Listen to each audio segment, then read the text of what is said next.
Welcome to Opinionated with Resla. What's good, everybody? What is good? What is good? What is good? Welcome to Opinionated with, of course, your guy, Resla. Oh my goodness, I feel like I haven't done this for a while because that's just the way it is. Anyway, welcome. I am your host. Welcome to you guys at your show for another episode. I didn't even know if I was going to do an episode. It was kind of a little late, a little last minute, but I wanted to make sure we did it. I got to make sure I curb a little bit of my enthusiasm because I need for some sleep. But we got a really late episode for today, and I want to talk to you about something because it's been coming up in some conversations that I've been having in my real life. And you guys know how I do things. I like to bring up things that everyday people talk about, think about, all this other stuff. So maybe you'll take a little bit about what's going on in my life as I have regular conversation with people, and then maybe you can translate it to something even you've heard about in your own life. By the way, if you happen to be new to the channel, this channel, hold on, let me make this. In this channel, what we do is that we go through all kind of conversations. We go through thought-provoking conversations because, quite frankly, a lot of people, especially in the internet spaces, drag a lot of what's in the internet space and drag it into real life. And there's a question that needs to be asked when you are talking to your friends, your colleagues, your co-workers, people just random ass people on the street, your local barista, whoever. When you open your mouth and you start talking about things that you hear coming through a conversation, are the things flying out of your mouth things that you actually believe, or the things that you have been subjected to over time because you have been paying too much close attention to your favorite podcast? I'm just saying, something for you to think about. So, today's episode, perfect is the lie that we keep pretty much saying to ourselves, right? Or rather, I should read it the way I actually wrote it. So I haven't seen it. I've been thinking about it all day. So perfect is the lie that keeps you powerless. And the reason why I say this is because we have this thing, especially in our current culture, right? A lot of people throughout time has been able to progress through this thing that we call potential. The things that could be great, the things that could be prominent, the things that could maximize our experiences. But somehow it got slipped over through this idea of perfectionism, this idea of being perfect, this idea of having a perfect dynamic throughout all things from here to there. And the first thing before I even started this conversation was to ask myself,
sorry about that. Sorry. Yes, I saw it. Yes, sorry.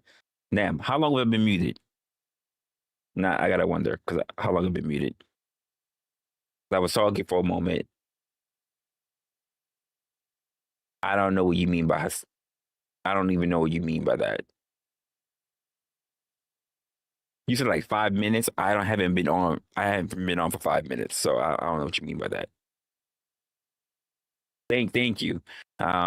I thought I clicked the button properly, but apparently I was still muted. Whatever. Um, did you even guys hear me talk about what the actual topic of the conversation was going to be for the show?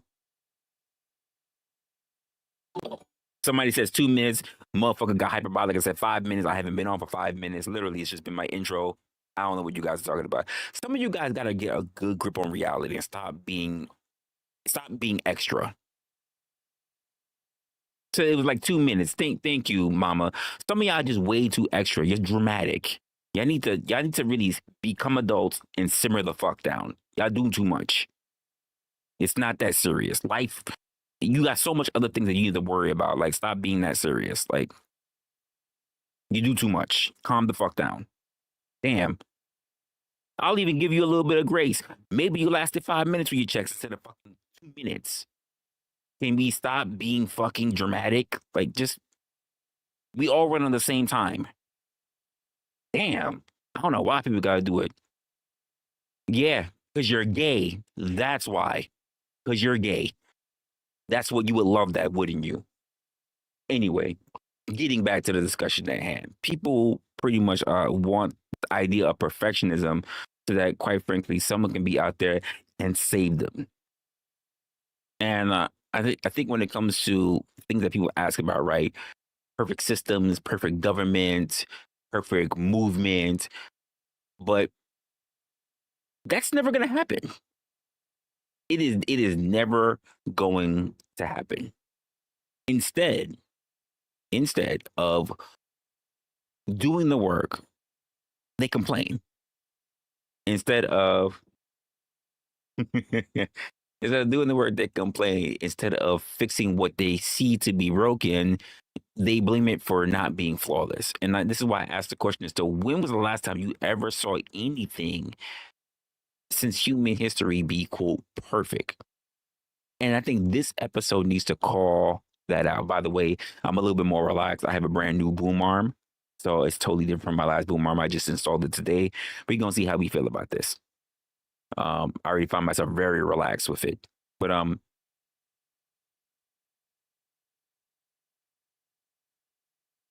I think when I get into my different segments the things that's in my mind. I want to see now what what? I don't know what that shit. Okay, we'll just run with it because y'all just gonna be a distraction. In fact, I'm gonna just stop looking at the chat for a little bit. But I think for a lot of people, you're not. I think for a lot of people, you're not failing. You're not failing because democracy sucks, and I see a lot of people, um, especially in our most recent ages, in the last two presidencies, even though we have a recent president, but the last two prior presidencies, that there's been so much of a monumental change that's been happening throughout the world, and especially within our own nations. So what I like to tell a lot of people is that you're not failing because democracy sucks. I think that you're failing because you believe that it should have been perfect. And now, quite frankly, it's not you thinking that you're off the hook. I don't think that at all. I think it's you needing to now figure out what exactly you thought your expectations were based on the things that you also never experienced. So my first segment is going to be perfection. Perfection.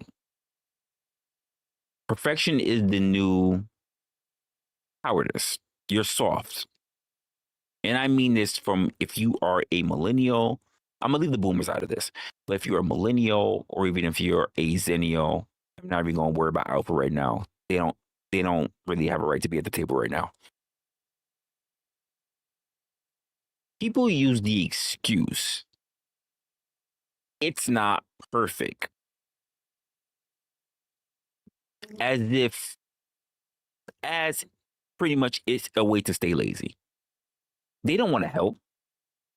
They don't want someone else to do they don't want anyone else to really even do the job as well. Or rather, I should say they want someone else to do the job, but they don't want to put any actual work in themselves.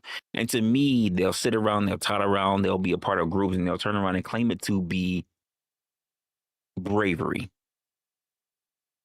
Go look at your new advocates, people that think that they are, because they're currently on a student body, that they think they have. Great example, Greta Thunberg. What the outside of talking her ass off, what has Greta Thunberg actually done? I'll wait. What is she actually tangibly done outside of being a figurehead? I'll wait. Especially to you young mofos that want to believe that she's a fucking the next fucking zone of Joan of Arc. Let me know what she's done. If you can't tell me outside of the how dare you and her getting roasted by Andrew Tate that you have nothing else to say, that makes my point. There are a lot of people who follow these things. And for these people, these particular type of people, not just her, but for many type of people, they don't want help. Like I said, they want someone else to do the job. They're not courageous. They're not brave. In fact, if anything, that's a fear of the rest, not being smart. Another question that comes to my mind, especially when I hear the people that talk about, because this is really what put me onto it, by the way, this idea that people just have so much of a problem when it comes to democracy. Democracy. Democracy is not the problem. You are. If the system sucks, it's because people like you made it suck. Bad leaders didn't just get there alone. Let's just be honest, folks. People voted for them. People, or either people stay silent or people didn't give a shit. And this is a problem that I have with a lot of changes that have happened through our history. Most people say if it doesn't affect me now, I'm not worried about it. And then when they complain, once shit is on their doorstep. It's no different from saying, well, the neighbors 2 blocks down got the house toilet papered. I'm not going to do anything about it, but then complain when toilet paper is on your house. It's too late. Do not point the finger at democracy when the mirror is right there in front of you. That's just the way how I look at it.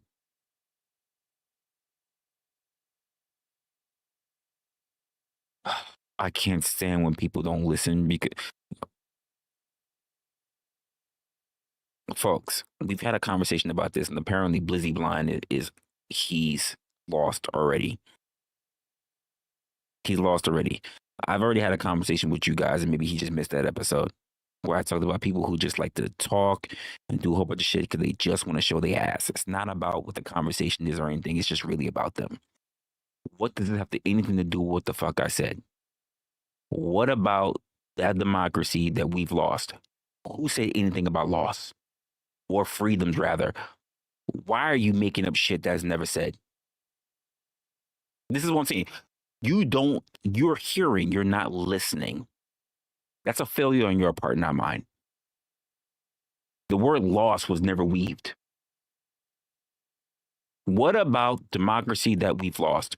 Who mentioned anything about loss? Or freedoms, rather? Who mentioned anything about freedoms? Are you saying that we shouldn't be concerned with that? Who mentioned that?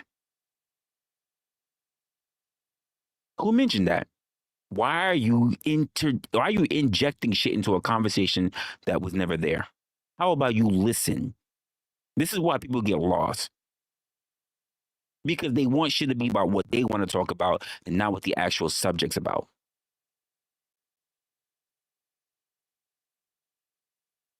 They want shit to be about, and this is the reason why I also started limiting my access to people doing panels, because they want to talk about what they want to talk about, or they want to obfuscate, or they want to deflect, or they want to change the narrative. It wasn't about that. You can't help those who cannot help themselves, and by you even asking things that were not there, if you're trying to understand, then shut the fuck up and listen. Because if you heard me, those words never came out of my mouth, which means you're adding shit that's not there. So you have a problem listening, which is why you're failing the conversation. You're failing. I know you don't want to see yourself as a failure, so stop failing and pay attention. It's just that simple. Stop trying to be ahead of the game and just listen. You want to be a main character so quickly. And here's the funny part about it. I tell everybody this. If the conversation's too strong for you, feel free to leave. Come back another time when you're ready to be more smarter. When you want to be smart, you have the patience, you have the wherewithal to sit through something and not jump ahead, not to add shit, not to feel that you know shit before shit was even being said. You should go take a break. Go get it. Go get a Kit Kat. Go get a Snickers.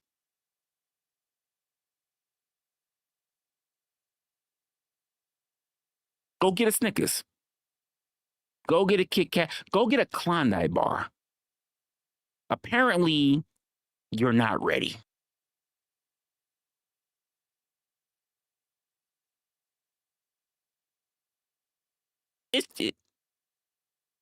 You can go ahead and rewind the tape. Those words never came out, but yet you wanted to ask questions on shit that wasn't stated. You're failing. Damn. And to me, there's no better option. There's no better option than just really to listen, to understand. But I get it, that's really hard. Anyway, back to my case on talking about democracy, what people are coming through when it comes to democracy. You would think that these people, you would think that democracy is trash. And the only thing I would ask you, because I had this conversation with people who are younger. Okay, what's better than democracy? Dictators? Kings? letting the rich people, the royalty, run everything, there's no such thing as a perfect system. But at least, at the very least, democracy gives you a chance to fix things. The idea of even having the word perfect brought into your mindset is a scam. Perfect is a fake dream sold by companies, by social media, and quite frankly, by politicians. They don't want you waiting for miracles instead of making moves. Stop buying the dream. How about you start actually working with what is tangibly accessible to you, what is real? I think that you should always be focusing on fixing what already exists and making a way for the future. Is democracy perfect? No. Is it messy? Is it flawed? Is it full of problems? Yes. But quite frankly, it's the best that we've got, and a lot of other countries are trying to pull their way towards it. Those who don't have resources don't try. But it can still be changed to something better. So if you want better, how about you help build it instead of having the people who come here to this nation of the US, because I'm here in the US, come here to this nation, go to school, get their loans, go for some of the highest degrees, and still protest about the very country that gave them the opportunities that they're sitting there and getting degrees for? How about stop being so invested in countries that have really little to no influence on what's happening in the country that you're in, the United States, today? How about you start building, contributing instead of just complaining? What are you, what are you really telling people? For me, stop chasing perfection. You have never seen it. Your parents, your grandparents, or anyone else in your ancestry of the human race has never seen perfection. And guess what? It's not coming. I am a prominent believer that if it ain't perfect, keep working on it. Because you know why? It'll never be perfect. I think we should use what we've got. Even if it's not petty, even if it's not the prettiest thing that we've seen, even if it's working really well, we shouldn't stop there. To me, in my mind, if you're not a part of the fix, you are a part of the delay. Don't wait for a clean solution. Start showing up as is to help make it clean. That's my thoughts. I'm not going to go too long for it. I haven't been thinking about this too long. I just got in, so I haven't really had the time to think about it. But I'll give you guys a little bit of time today, before I decide to take up for the night because I will have work in the morning, and Yana about to run me ragged. So link is in the chat, pin to the top of the chat. Let's see how far this shit is actually focused on before people start losing this shit, because they already started losing this shit in the chat. So obviously they can't fucking focus already, which means it's a them problem, not a me problem. Go ahead. Let's see how well you can use your IQ.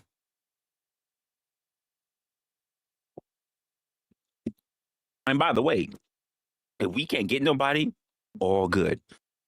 It's out. I got a long weekend. I've got family members who just came in from outside the states. I gotta be a guest to them, but I said I said, listen, as much as I hang with you guys are family or whatever.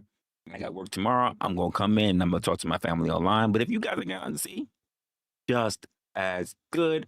I could take my black guys to sleep. That means more sleep for me, so I can have a very productive weekend. I'm good. Either way. Go ahead, Blind. Show me how you can fuck this up. Oh, hold on. Okay.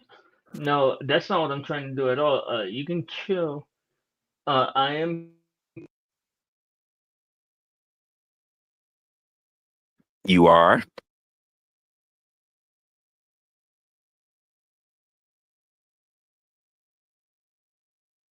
blind.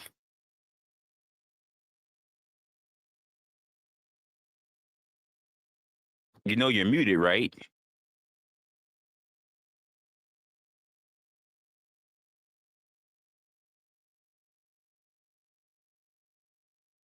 I'm just letting you know, folks. Blind is muted.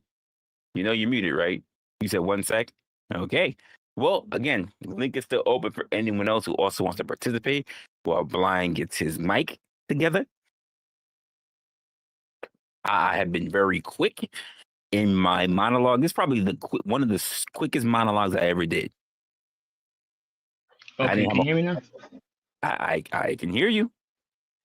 Okay. Now I was asking. I just wanted to clarify, bro. I'm trying to understand what you're saying. Are you saying that people that come from another country shouldn't criticize our democracy? Another country. Never mention another country at all. Never mention foreigners. Never mention none of that shit. Never came out of my mouth. Then who were you talking about when you're talking about the people that expect perfection? Wait, as people, wait, hold up. Oh, do you not know that regardless of where you are in the world, people will expect perfection? I never mentioned immigrants. I never mentioned I don't. This is why I said the importance of listening. Bro, do you listen to yourself though? Because you say things and then you fucking immediately reverse them. Okay, like, I'm just trying to understand your point. Folks, stop lying, folks. For those who have been here, because you're not the only person who's sitting in the chat. Anyone ever hear me mention anything about foreigners, immigrants, anything? Anyone? Go. I haven't even been on a long tirade today. Go ahead. It's a very short monologue. Tell me if you heard any of that stuff, Blind. No, I don't know. I'll just listen and Were you listening? Because I had to call you out even when you were typing. Were you listening? Yes. If that was the case, if that was the case, then you would have no reason to ask those questions because there was nothing that I mentioned. Oh, bro, you don't know. I don't know. You don't know whether or not I was listening. I was here. Yeah. You don't know if I was listening though, bro. No, I know you weren't listening because there would have been no reason for you to ask those questions because I never said that whatsoever. That's what you're alluding to. But I just said I will listen. How are you telling me? Listen, okay. Go ahead. I just said tell me how you're gonna listen. Tell me how you're gonna throw this gum to make it stick together. I'm waiting. No, I'll just listen. I mean, obviously, I don't have any answers. With gum, we're good. We're gonna figure out how you gonna make this stick. Go ahead. I'm listening. I just said I don't have any answers. No, you had insinuations. Okay, well, I digress. That was my point. No one stated these kind of things, and you insinuated that that's what I was talking about. I'm alluding to, and I'm asking you how. Because I never said it. You're so defensive right now. I can't even barely talk to you. No, I can't even barely talk to you. You're so emotional. I can't even talk to you though. No, it's not emotion. I have the right to defend myself against claims not made. Sorry if you don't like that. No, I don't. Sorry if you don't like that. I don't mind it. So when I call you out on claims not made, that's not emotional. You're calling me a liar. That's a problem. No, they're not mutually exclusive. You are emotional, and yet you can still be calling me out on whatever. You're calling me a liar. That's a problem. I never. When I tell you, you can go back. This is documented. You can go back and rewatch in real time. I haven't even been on a half an hour. You're calling me a liar when you say so. You're saying that. Okay, no, then I got you. I'm gonna do it right now, bro. I'm gonna mute while y'all talk real quick. I'll find you. And you tell me when, and I'll definitely go back for it. Come on now. What the hell? At least if he had caught me talking shit for an hour, maybe. But come on. I've barely been home. What's good, Brick? Can't hear you. Listen. I said, what's good, brother? Hold on. Exactly 8 minutes ago, bro, you fucking disingenuous motherfucker. Listen. Don't be changed. We can't hear shit. Listen. You got to turn it up or something. Son of a bitch, dude. You can't hear it. It's exactly 8 minutes ago. If you want to go 8 minutes back, 8 minutes and 15 seconds. You say people that come here to this country exactly like I fucking said. So where's the foreigner part, though? Hold on. Are you stupid? People who come here to this country? Hold on, Blood. Because before you get into the tirade, let me try to expound upon something here. Because you're going off on a tirade, man. You're definitely going on a tirade, and I'm not gonna lie, you're behaving exactly like a lib. Oh God, you're fucking ridiculous. We're gonna say emotional. We're gonna use all the emotional language. You're a lib. Okay, I'm a lib. Are you mad because he didn't state it perfectly? What are you? No, even if I didn't state it perfectly, tell me what I said that was actually a problem. Nobody said it was a problem. I was establishing clarity. So what are you pointing out? So what are you pointing out if it wasn't a problem? If you don't have any contention, what are you pointing out? I was trying to. By the way, what's good, Denizen? Yeah. If you don't have contention, what is it that you feel like you need to point out? You're one of the motherfuckers that say, "Hey, teacher, not that your lesson is wrong, but your tie is crooked. You're wasting time." Bro, I was literally asking about what you said. You sat up here and lied and said it's not what you said, and then I pointed out, and then your cockholder over here wants to say people from another country doesn't mean foreigner. Do you remember what you wait? Hold on. Do you remember what you put in the chat? No, you know what? Yes, I don't. Yes, don't I worry. do. Wait. What about democracy that we've lost? Did I mention anything about loss when it comes to democracy or freedoms? I don't remember the word freedom coming from my mouth at all. Not at all. By the way, I know that you wanted to pin something to it. I know you're looking for some reason to try to catch Resla on something. I know that you want to have this whole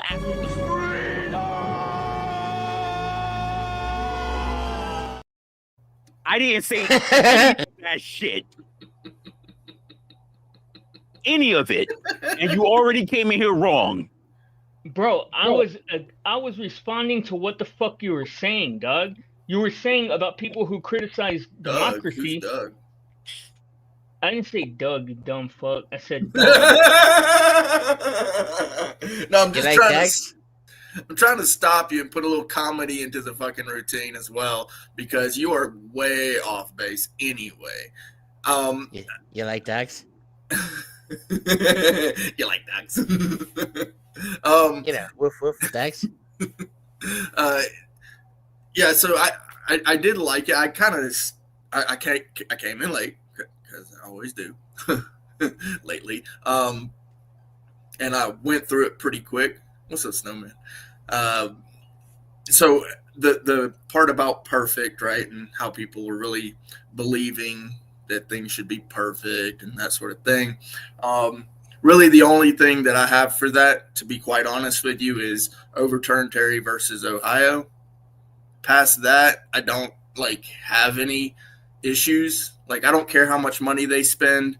I don't care how perfect people believe the government should be, but I would like to see that done. Other than that, I don't care. It's a good one. Yeah. You know what, Dennison? Before you get going, I was reminded today when I went back to my hometown why I hated that fucking place and why I hated cops. I was in town. I was literally in my hometown for less than 5 minutes before they got behind me and pulled me over for some bullshit. Yeah. You know what they pulled me over for? They tried saying my registration was expired. I figured it had something to do with tags. Yeah. Well, the sticker on the tag is up to date for one. And then he tried sitting and saying, well, when we ran it, well, you guys are from Indiana. You got that weird registration thing up there. I don't know why they.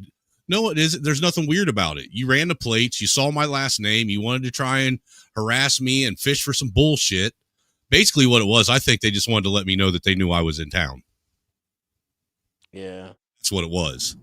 Yeah, I could see that. A friendly stop, because look, dude, they didn't ask for my ID afterwards. They didn't ask for my proof of insurance. The wife handed them the registration and said, look, here's the registration. Didn't ask for anything else. As soon as they found out that he was wrong, he ended the traffic stop. That was just for them to let me know that they knew I was in town. Some bullshit. Yeah. And so, you know, I really don't expect it to be perfect. And yeah, you're right. When people come here, or even people here in this country are here, they're expecting it to be perfect. And to be quite honest with you, a lot of them aren't getting involved at all. And to me, that's a big problem. And, you know, I don't know if it's like cognitive dissonance, or if it's blissful ignorance, or if it's just downright stupidity.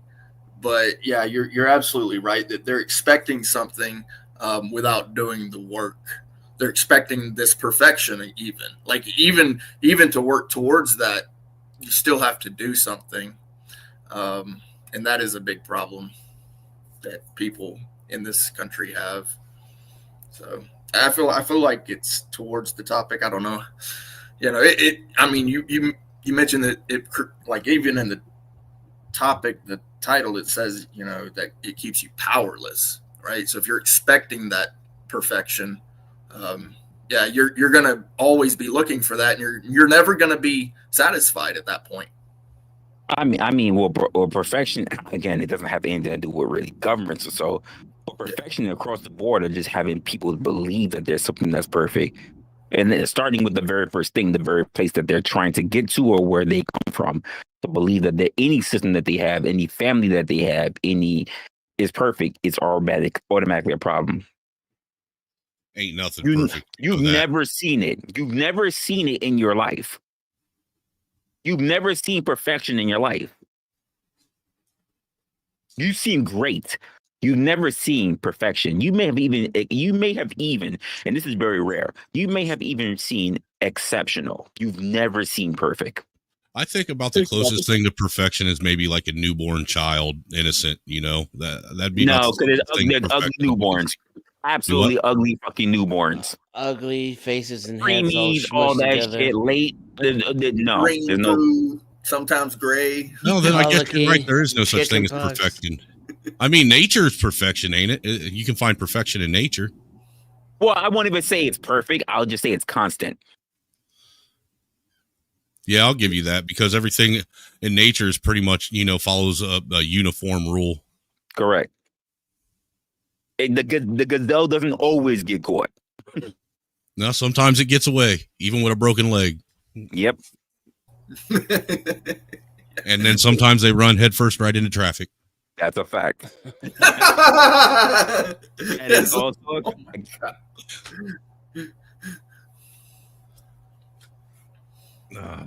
Yeah, I have to agree with you. I don't think there is anything. I don't think we really do understand what perfection is. No. You know. And I almost brought this in it. I'm going to do it right now, though. The same way how people talk about perfect. There is very hyperbolic language, and people treat it like it's magic. Perfect is one of them. Love is another one. You really don't fucking know. It's so subjective. Love is very subjective. Very, very subjective.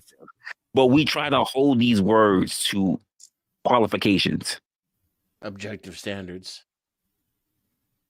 Maybe it's not really perfection that people are looking for. Maybe it's just perfection for themselves. You know, what's perfect for them. Sure, but if it's perfect for you, it's not perfect for everybody, which means it's not perfect.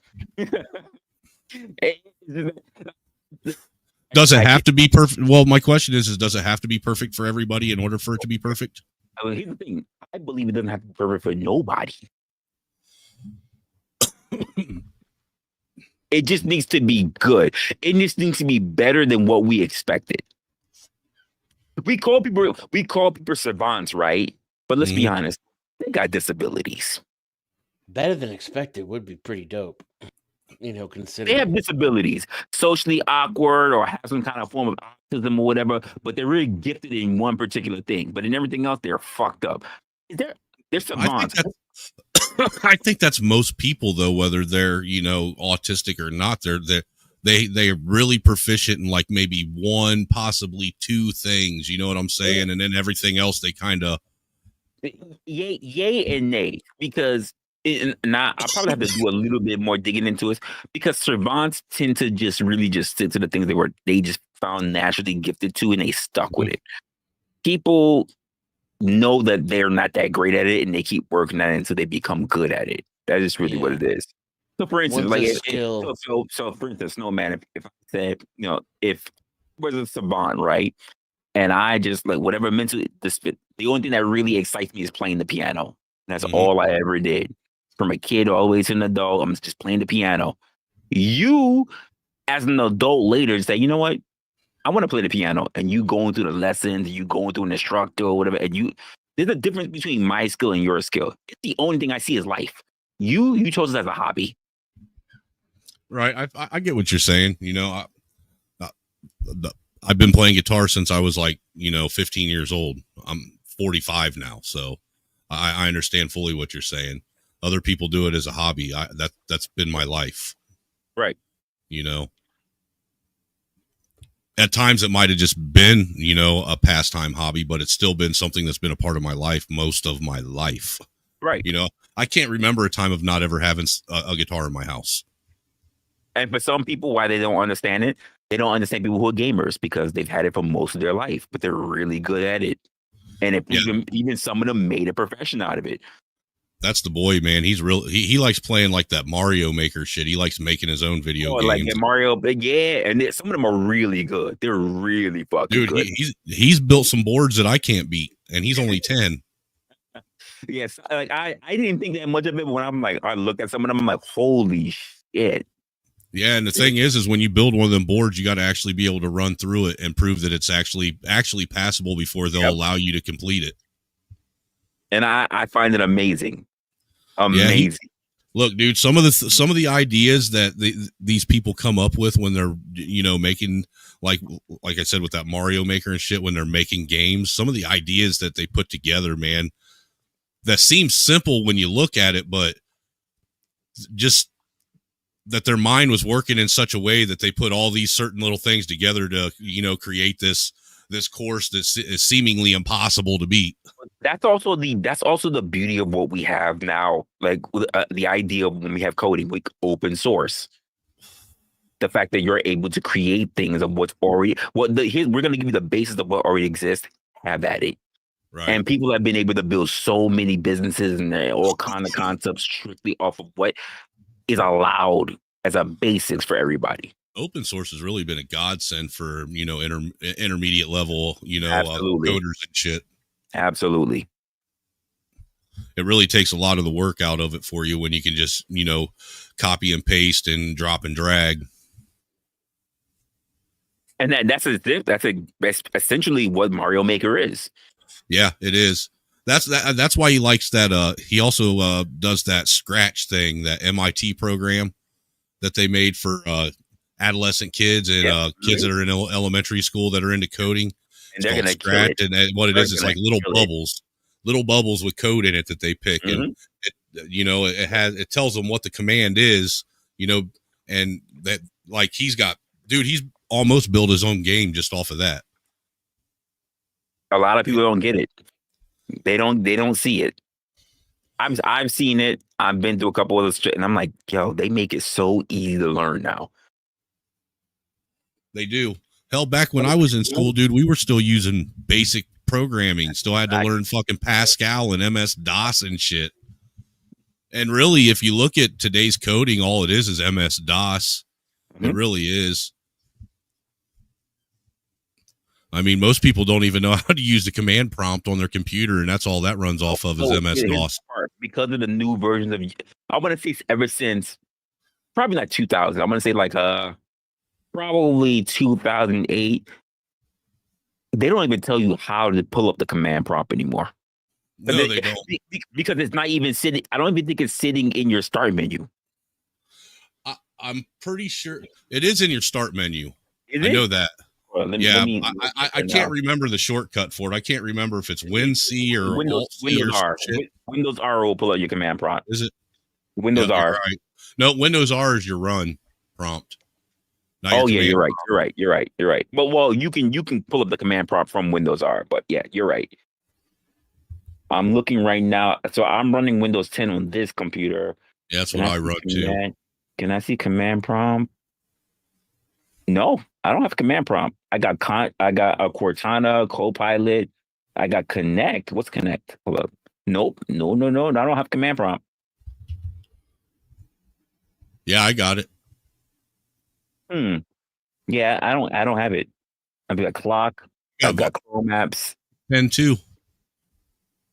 If you actually go in your if you hit your Windows thing and at the top where it says search for app settings and documents and type in command prompt there, you can pull it up. Yeah, you can type that in. Absolutely, yeah. But I don't think most people remember the shortcut for it anymore though, because I don't even use it that often. Yeah. Most people don't even know how to really search for anything on their computer anymore. Like I'm one of the people that still goes to like reg edits to make sure that everything is not fucking messing with me. Most people don't do that anymore. No. They don't know what it means. Hell, dude, most people don't even know how to pull the code up on the side of their computer for what page they're on. I do it all the time accidentally. I know you do too, where you accidentally pull up that code window off to the side. F12 all the time. I'm tapping it. F12. Shit Every time I hit F12, the inspector, it comes up all the time. Yep. And it annoys the hell out of me. So what? I was gonna say, what prompted the conversation tonight, Resla?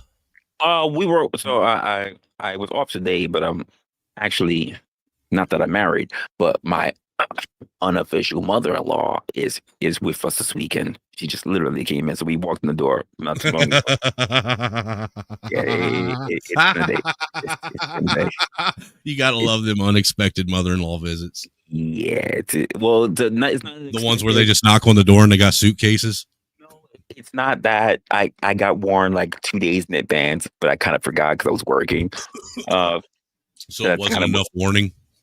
Yeah, so it's kind of. By the way, it's not like I adore her. She's great. I adore her, but it was still like last moment. So I was like, I can't be free balling or shit like that because. No, it isn't about whether or not it's the fact that someone else is now in your space and you can't be you can't be you now in your space. You got to be cognizant and aware of other people that are around to a certain degree.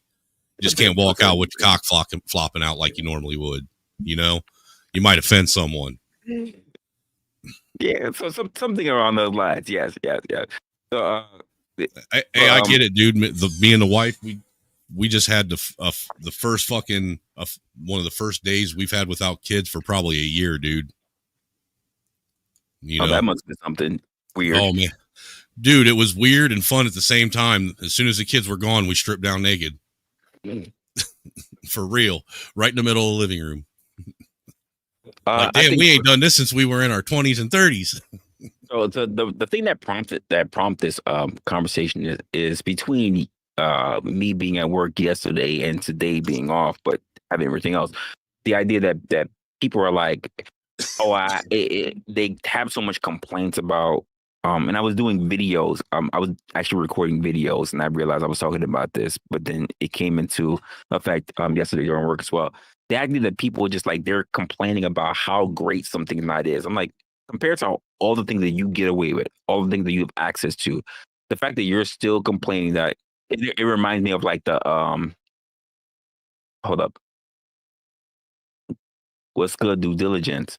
It reminds me of the joke, the Adam and Eve joke, where he says, "Isn't this great, Eve?" It's not a woman's joke, but I'm making the comparison of what's going on there. Isn't this great, Eve? We get to be here in this garden where we'll never have to want for anything, never need anything, and anything that we wish, that all our dreams will come true. And she says, "Yeah, that's all." It just doesn't seem it's like not enough, is it? That's all. She's like, it's just not enough. And he's like, wait, what? Like, people who have so much in their life, and they'll still say like, it's just not great because it's not perfect. And I'm like, what the fuck what do you think is perfect? Name me one thing. I saw a short of that 2 days ago where they were playing it. These dudes were playing it for this chick. They were on a podcast. Yeah, and a couple she's of dudes and a chick. more. And then They all laughed. Let me guess. Joe Budden. Yeah. Maybe, yeah, it was know. Joe Budden. Yeah. And they all laughed except for her. So then they're looking at her like, you don't get it or what, right? And she's like, oh, I was just expecting more. And everybody busted out laughing again because, yes, you just made the point. Exactly. Yeah. It sounds like something Joe Budden he would look at. The idea of perfect is crazy to me. Maybe that's a modern day problem, man, with everybody constantly wanting more. I don't think it's modern. I think because we train people in history that these words even exist. That when we train people that there is a standard for perfection, there's just not a standard for great. When we just tell people that there's these words that exist, that mean that you are the creme de la creme. Look, I know Sydney Sweeney ain't perfect, but she's pretty damn close to perfect. I think it's not. I'm just saying she got a banging ass body on her, bro. Banging ass body. Great body, but some people have things different, which is why I'm like, I want to listen. I want to let people swing on whatever side of the bell curve that they want. I'm all over. Some chicks I want to take a little bit more plump than some chicks that I just absolutely want a little bit more slender. I don't have a standard for all. I definitely move in ranges in ethnicities. I have a standard when it comes to boobie size. I will say that. I don't. I really don't. Like, you got to have boobies that I can actually on hips than I am on boobs. Nah, see me, I'm a boob guy. Always have been. Boobs and legs. Well, when I say like, I'm not saying a girl has to have a fat ass. I know like people like, he just said she got to have a fat ass. That's not what I'm saying. What I'm saying is that you like a curvy bitch. Like no, I just like a nice hip to waist to hip ratio. Right. You like that hourglass figure? A waist. You like that hourglass figure? Yeah. I don't want you boxy. I don't want you cartoony. Right. I don't want you with the waist train. I just need to know you have. I can see a hip. I don't want you looking like a 1x6 when you stand sideways. Yeah. I need to know. I don't want you boxy. I need to see that you actually have a waist. Hey, if Resla prefers dwarves, man, I found some pretty hot midgets on Instagram. Oh, there are definitely hot midgets. I'm just saying. There are hot fucking midgets. And you know what? Shame on you, Lawrence, for not experiencing it. It would change your life. I've never experienced it, man, but and I'm married now. Maybe when I turn 50, when the wife gets me, my 2 hookers and my bucket of cocaine. Change your life. Actually, you know what's so funny about it? Just earlier this week, I was on the train, met a midget, and she has scrubs on. She's actually a nurse, midget nurse. Damn. Does she got to bring a step stool to work every day? Well, let's just say she had to scoot up a little bit before she can get off the chair in the subway and I was like, this is adorable. Yeah, but they're literally built at like the perfect height. They ain't even got to get on their knees. She looked nice at her little. She had like burgundy scrubs. I was like looking at her like, The only thing that I can't get past though with midgets is their fingers. They're little stubby midget fingers. They look like little fucking summer sausages. True. Whoa. When you say midgets, like, so we talk about height or talking about dwarves? I have to say the difference because I've dealt with girls who are really short to the midget height, but then I've also dealt with a dwarfist. So the dwarfism and there's midgets who at a particular level. They look normal, but they're really, really small. No, I'm talking about real midgets though. You know how they got them real short, stubby fingers and shit? Yeah. Look like cocktail sausages and shit. And the funny part about it is that not all of them have the stubby fingers. No, not all of them do, man. Not all of them. Like a good portion of them do, but not all of them, surprisingly. I tried to get the wife to let us have midget tossing at our wedding reception. She Wife. she would. That was the one thing she wouldn't check. That was the one thing that was not a no-go. No. It's like, why not? That would be fun for everyone.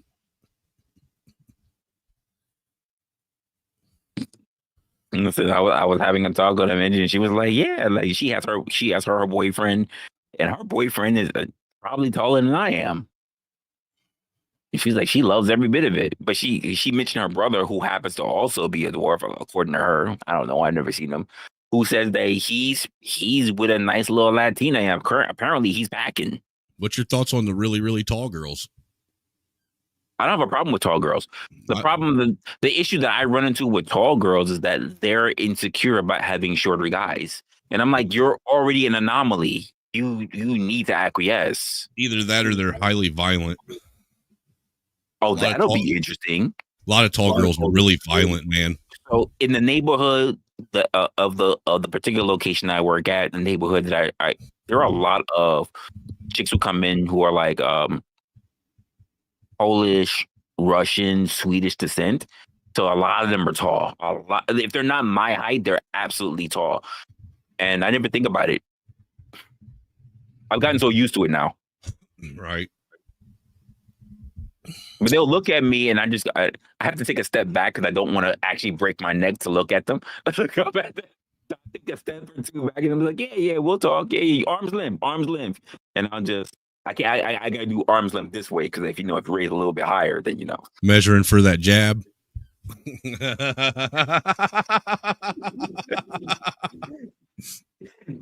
So I'm like, hey, it's all good, Yeah, but I've definitely run the chicks, and they're like, oh yeah, and I'm like, oh shit, and I mean, they be looking good, sexy. No, when I was out being a man whore, dude, honestly, don't get me wrong, some of them be flatbacks for sure, but still look good.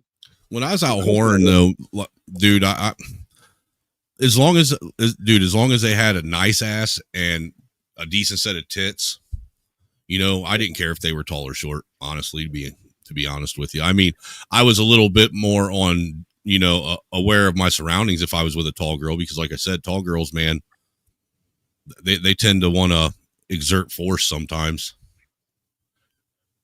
They tend to be a little violent. Yeah, I don't really run across that when it comes to women. I've met a couple women that want to be a little bit more aggressive, but that's not normally the case for me. Normally, I run into women who want to take charge and never say that they want to take charge, and then when you do, they're like, "I love it." But yeah, and like I said, the taller women that I've ever ran across, they're just surprised. I guess maybe because maybe they've had a really bad dating history of guys being insecure about height. I really don't care. And plus, well, for me too, last time you never try to pick me up, we're good. Last time I was out, trying to mess around with single girls was probably 15 years ago, and that was a totally different dating world, to be honest with you. And we're different there then. I don't know why Lawrence be trying to shout me out. He be trying to throw all my dirt out there. I don't even know what he meant, gnomes. The fuck? Nah, Lawrence, you should know better, dude. I've said I don't know how many times I'm a reformed Pookie. Shit, I got fucking multiple baby mamas. I did everything in my life to fuck it up early on. You know what? Until I was probably in my 30s before I pulled my head out of my ass.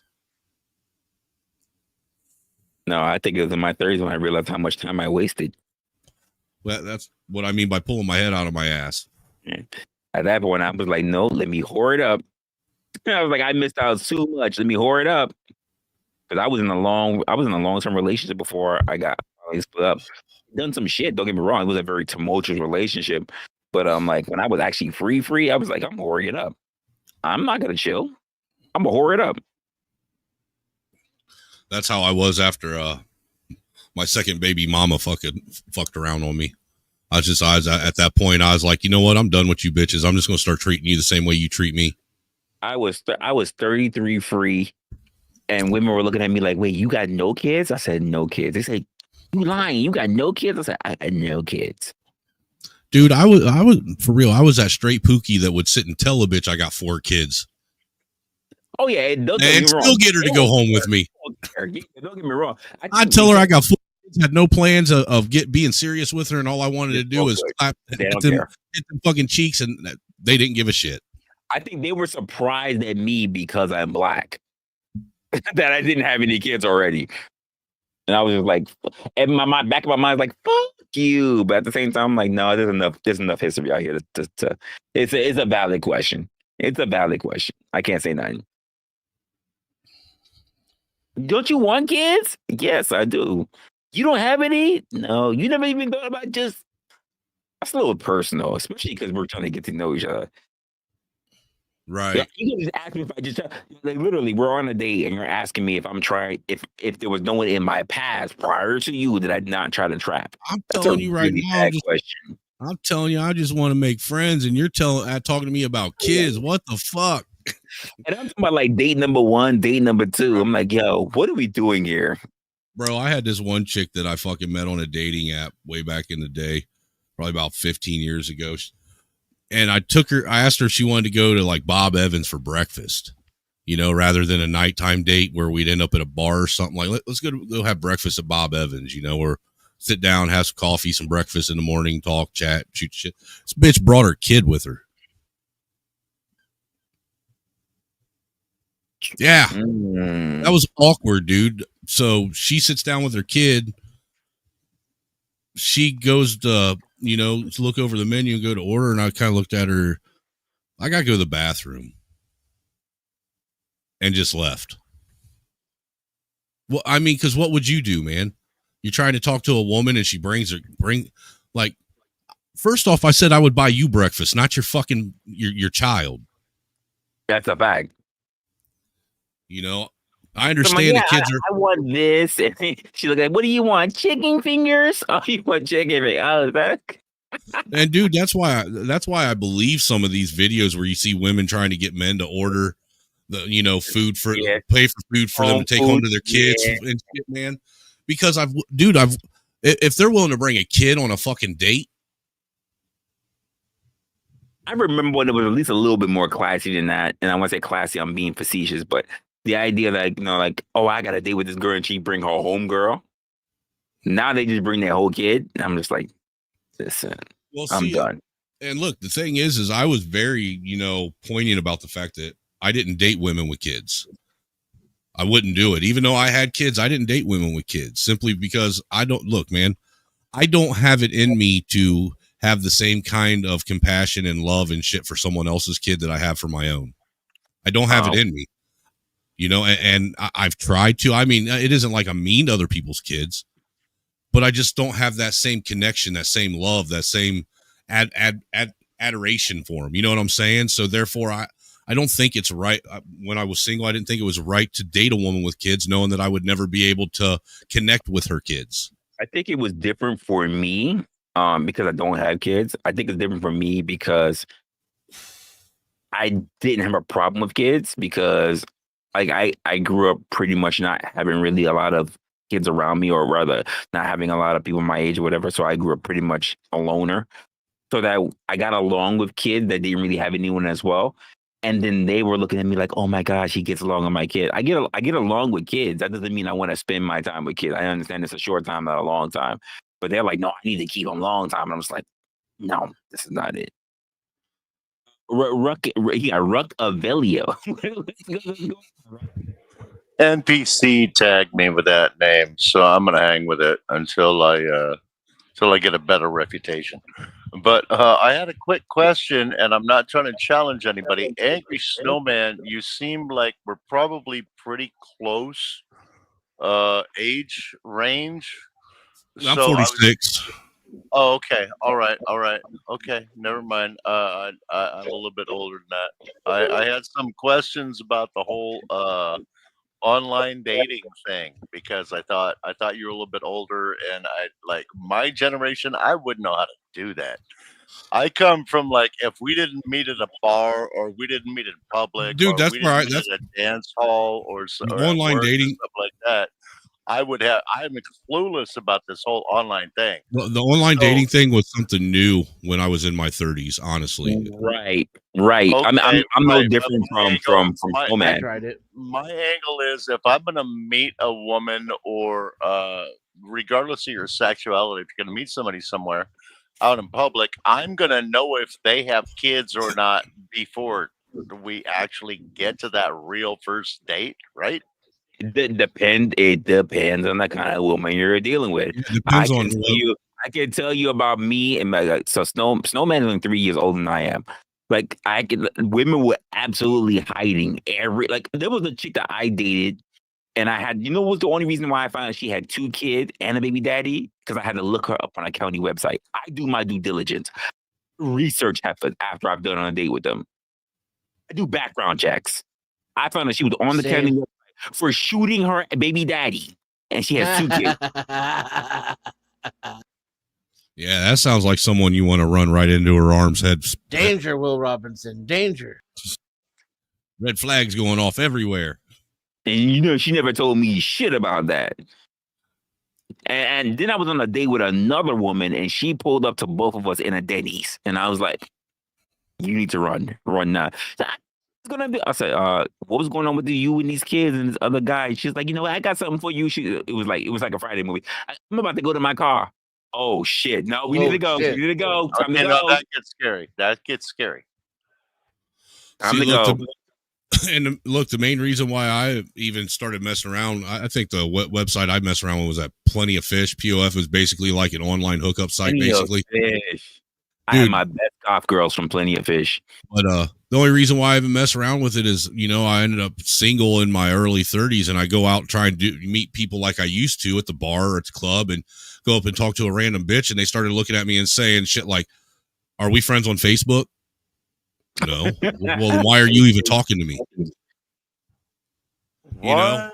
Yeah, dude, it got weird, man. Like really weird. How are you supposed to I become learned friends early- on Facebook if you don't meet them in real life? Well, I learned early that because social media was coming up, and because I was still working somewhat in social media, I learned early that the idea of giving your number was outdated. So if someone had said, "Oh, well, I'll add you on Facebook," and then later on turn into what we still use now, Instagram. Well, I'll take your Instagram, and I realized why they use Instagram. If they take your Instagram, they can do a deep dive on you.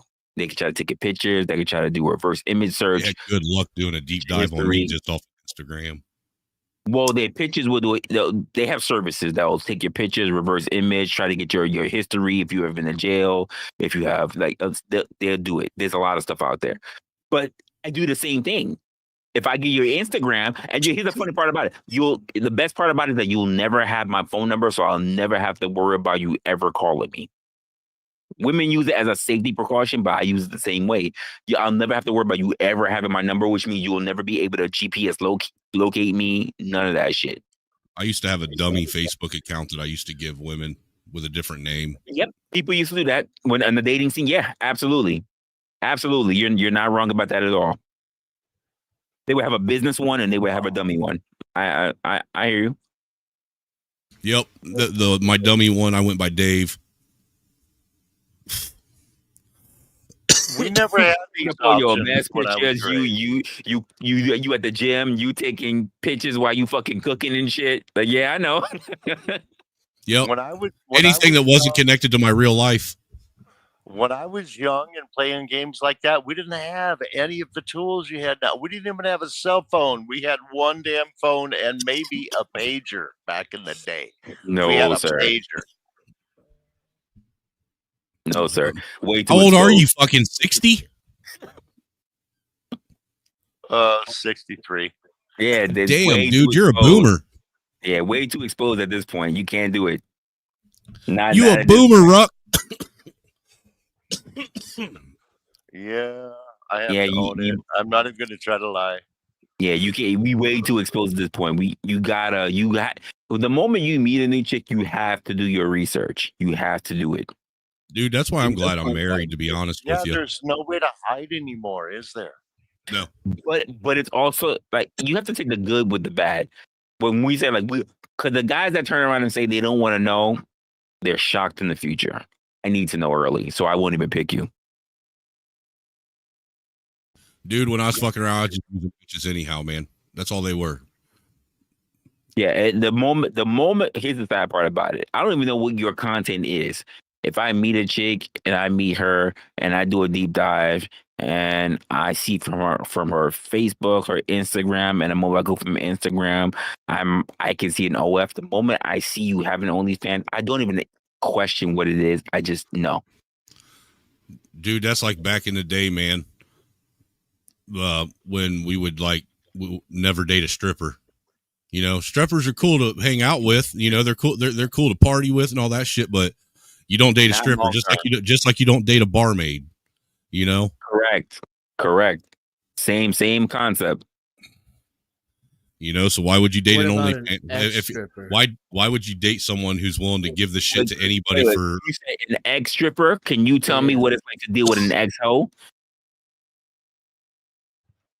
No, because they're still a hoe. I have a rule even harsher than Yeah, that. but they literally don't work at the strip club anymore. I would never date a woman that dated another man I knew, because if he was good enough for her, she ain't good enough for me.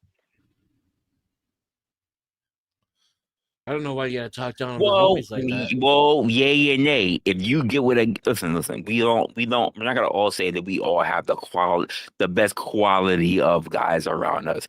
So if you have somebody who you know that you guys have been really good, you know in your heart of hearts he ain't shit, and she gets with him and then she wants to get with you because she wants to level up, are you really surprised that she didn't want to stick with him because you already knew of your own dealing with him for so long that he wasn't shit? She ain't trading up to me. No. I'm not taking someone less than sloppy second. She ain't trading up to me, bro. Oh. Well, on top of that, just consider that when she levels up again, what's she gonna do?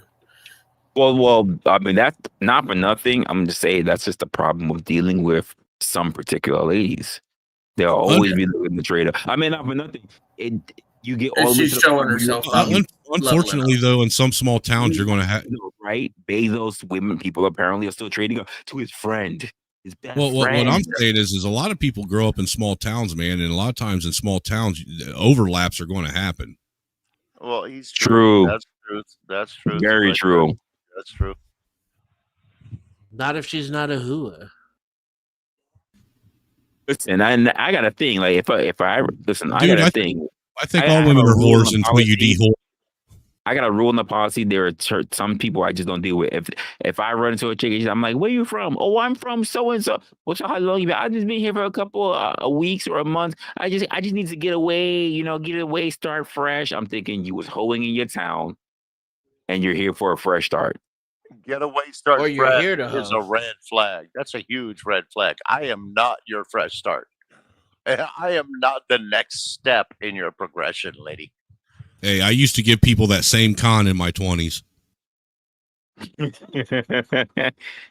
Oh, you know what's so funny about that, Snowman? You're not. There were guys who I knew who never went to jail, but because we knew guys who went to jail and they gave their stories, they would come through and they were like, "Yo, what's going on? What's going on?" We would be in the clubs or in the bars. They're very popular bars too back in the meatpacking district. And they meet. Yeah, it's funny, the meatpacking district. But yeah, Pause. I hear you, but they got popping clubs out there because because the meatpacking district is so secluded, but it's very popular. It's a very business centric area during the daytime, but the nighttime is a nightlife. Yeah, that's where a lot of the raving and shit happened. Exactly. So when we're out there, right, and this is where you also get the motels, the pay by the hour type places that are out there. So you get a lot of places out there as well, and then you get guys around there like, yeah. "Oh, so where you from?" "I ain't from nowhere." "What do you mean you ain't from nowhere?" "I'm just out the pen."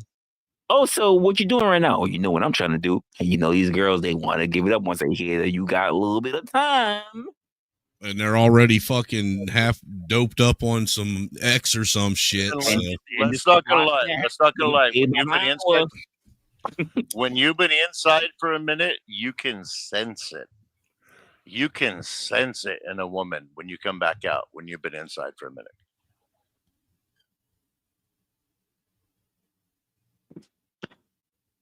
Unfortunately, argument. they can't really sense it, especially if you have good enough stories because you hang around guys who have been in the inside. There are some people that are really good at telling other people's stories. Absolutely. So fucking absolutely. But I'd say for the most part, anybody that's been out in the streets in the real world, they can sniff a bullshitter out telling stories pretty easily. One of the real guys called you out, yeah, you're fucked. You're fucked. You are fucked. That's not some hoodie at the bar, though.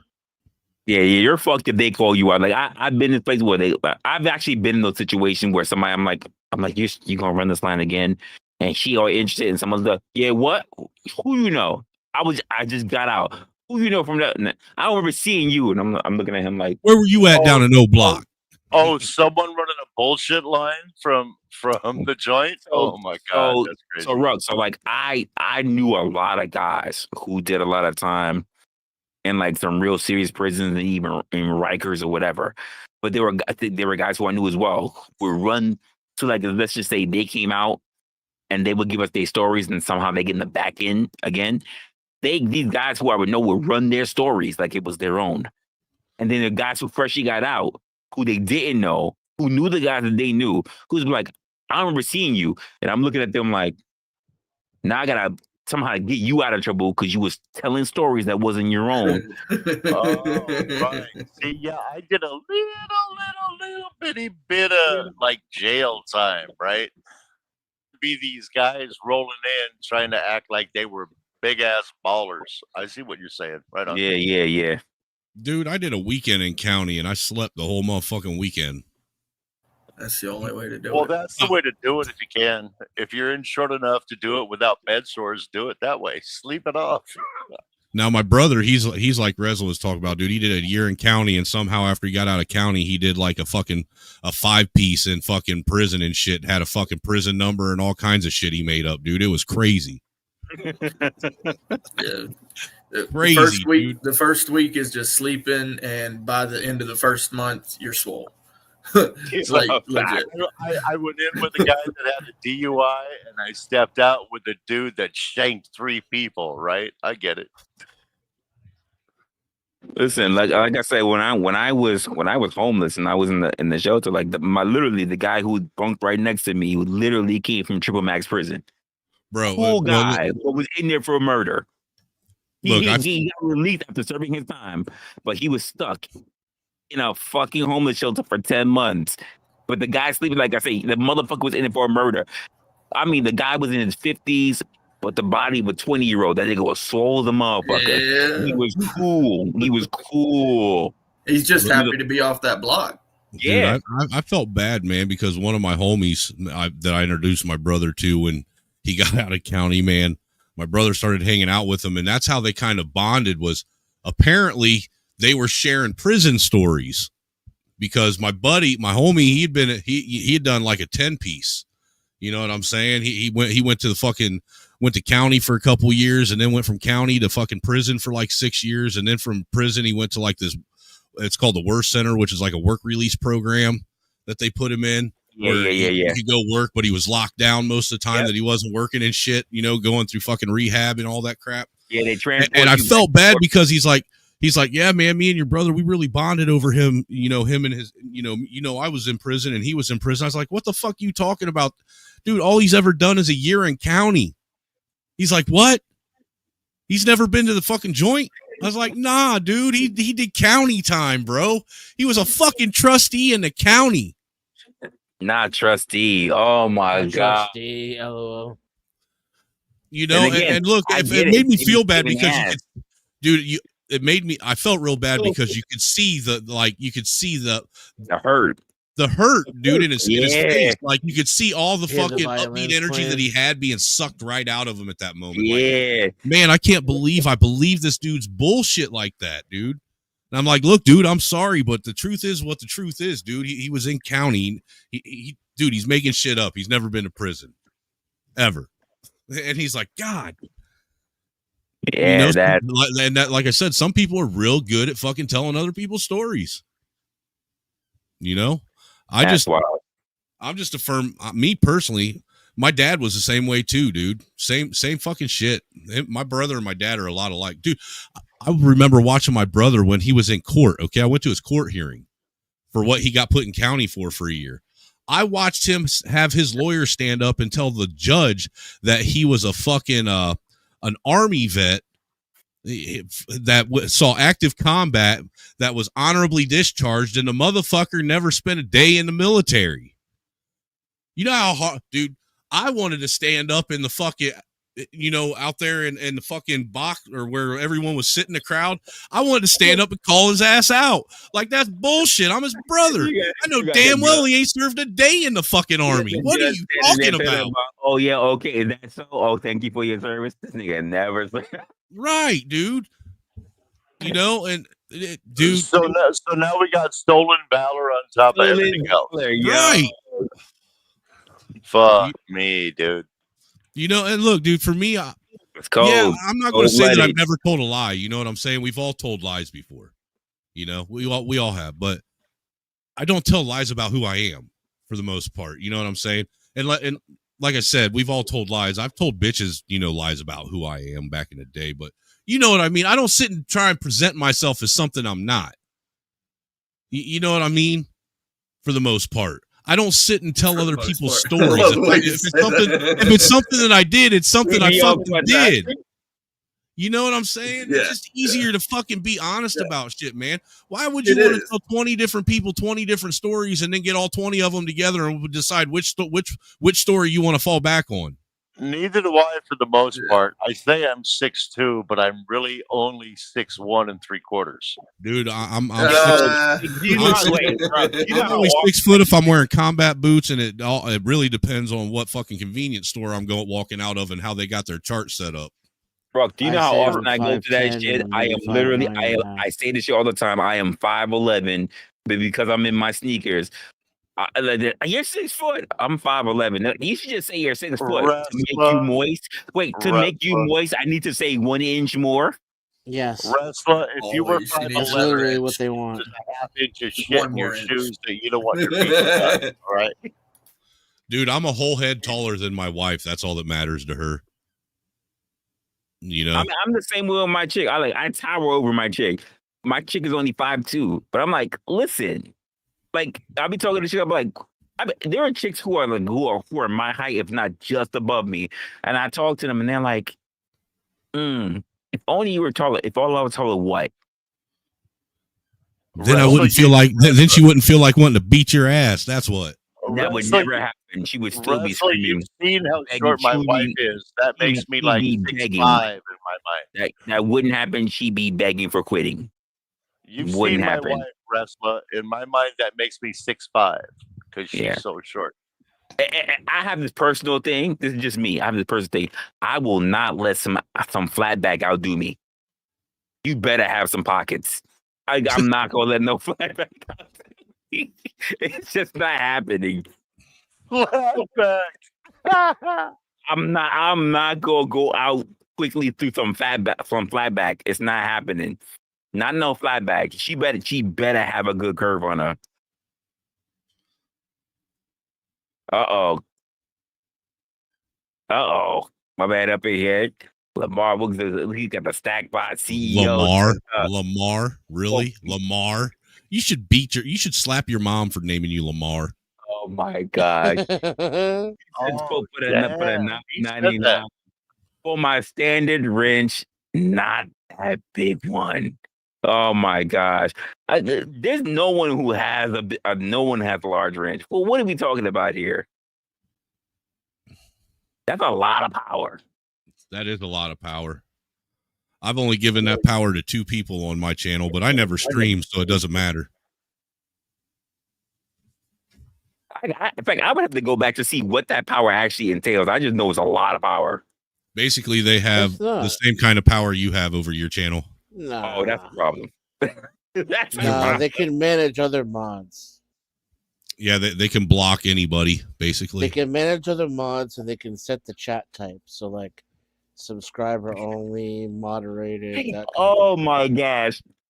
My man said it could be worse. I can get white man. I'll take getting beat over my kids any day rather than being named Lamar. You might as well be named Yeah, lame like, ass Lamar. You said you that gave me a comeback kind of friend? doubled Dude, now down I on know you why he being named became a Lamar. cop, dude. Lamar's a cop name. Wait, You know, said there gave me for a Damn, he second, calls him a cop too. Never there used for a it before. second, I was looking at things saying Angry Snowman looks like we could be related, but I am slowly stepping away from this man the more and more he talks. Oh my god. Dude, it's probably best that you do. I'm My gonna man bring said, you. I'm gonna bring you nothing but I gave pain. you a big rich. I have never noticed it. I never use it.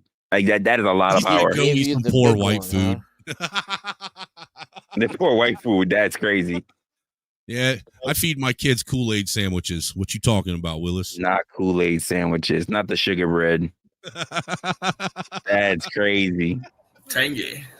You got to throw some Sugar, emergency in water, every third purple. sandwich so Not one no kid sugar doesn't bread. get the new COVID. Hey, sugar bread's the struggle, bro. Yeah, it is. We all been through it. That's the real I know. struggle. I know. If you get fancy, you put some cinnamon. If you know, you know. Obviously, you know. Yeah, As soon as I know. said Kool-Aid bread, you knew what I was talking I about. knew exactly what you were talking about. Yeah, exactly. I went right Not back even to gonna lie. 7 years old. Fuck you very much.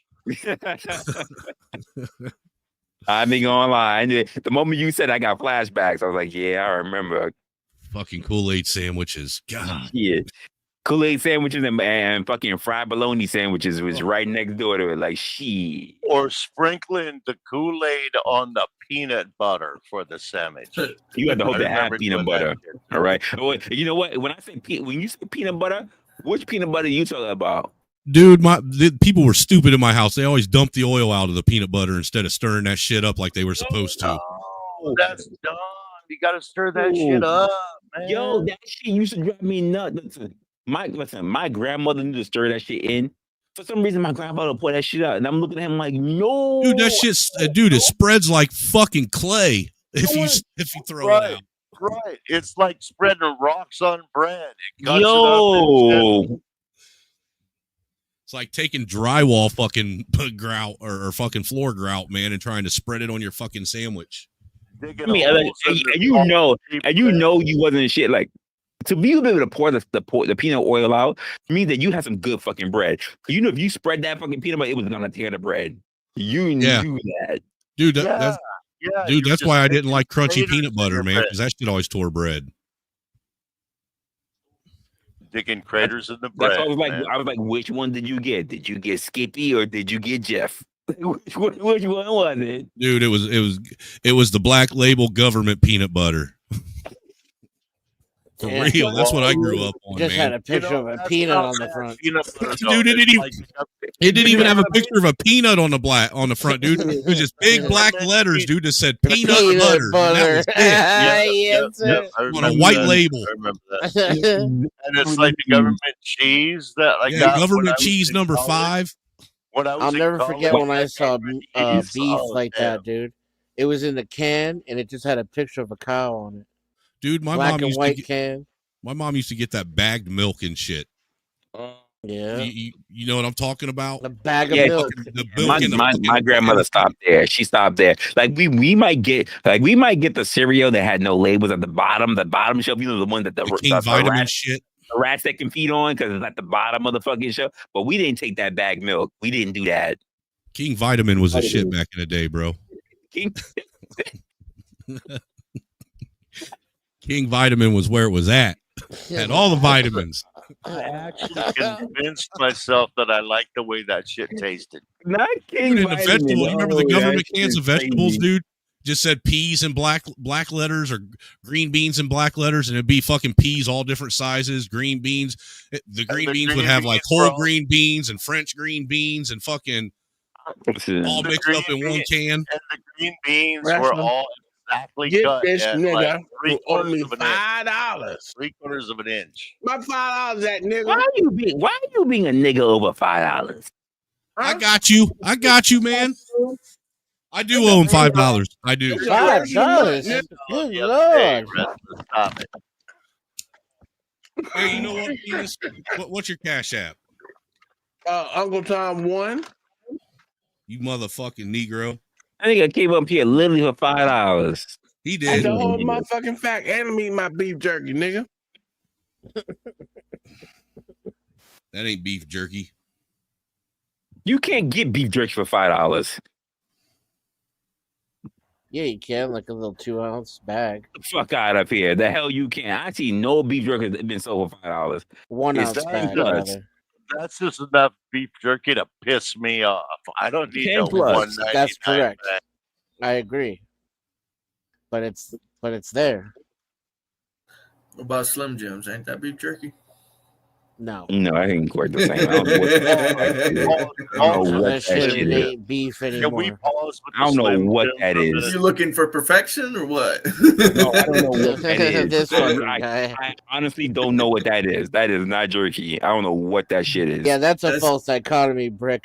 Perfection is on one end of the scale, and that Slim Jim shit is on the other end of the scale. I Is don't that the know. The only thing intestines? I know Slim Jim is a Yeah. salty. I have no That- idea what the fuck that is. It's down where everybody poops at that end of the scale. Is that the anus of the pig? Slim Jim used to They be call what it beef. we- I Slim have Jim no used idea to what be that what Slim we Jim would shit chew is. on. I honestly don't. Slim Jim used to be what we would like chew on for a second to get the dip spit out of our mouth after we were done with our Copenhagen, just to get the flavor out. Then we would put another dip in. Bro, you and know start that all over again. they make the little cans of jerky. That Well, where'd he is, like, go? shredded. Cans? Yeah, they Yeah, put it. They put it in We dip did that cans. shit in high school. We did that shit in high school because they got so mad at us for Well, they spitting actually on sell it jerky. now. tobacco, They and the sell it. tobacco. Yeah, the tobacco was bringing all the ants to the classroom, so we Oh, no, started I've chewing that I've seen beef cans in jerky tobacco, stuff, but I've so we never would seen swallow cans it in and not jerky. spit it. Yeah, that they actually sell it in the store. You can go buy it. It's literally the same as a dip can. It's It's sounds shredded. pre-shredded. Pre-shredded. It comes in a little plastic can. It puts the same little ring on your pocket. Yep. Yeah, And it really dips. I chew on that shit from time to time. Oh no.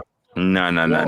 We did that in high school because we wouldn't spit it. We would like actually eat the beef jerky and Right. not spit it, so it didn't bring the ants to the classroom. Dude, we just dipped it. We just dipped in high school. We just took our glue bottle and wrapped it in masking tape and spit in that. Bruce reminded me that I had some. We I used had to some spit in our actual little jerky. chocolate milk carton. You know, the little chocolate milk carton you would get at lunch. We used to spit in that in class. We didn't get chocolate milk. We did. You were poor. No, I went to a prestigious Catholic school, man. They didn't believe in chocolate strawberry. milk. All you got was Oh, white yeah. milk. Prejudice They had milk. the I don't red wanna hear- I don't cartons wanna and hear the about brown your racist cartons. milk, bro. Once in a while, we had strawberry milk. We did have shit, orange that's juice nasty. for another drink, but we didn't get chocolate milk. Really, we used to get chocolate, but we even had chocolate shakes. But they took those away because thanks. somebody threw one at someone and hit them in the face with it, and they had like chocolate shake all over their face. So they Actually, took when away I our was in chocolate shake when I was in memory. school, we still had open lunches, man. A lot of us just left for lunch.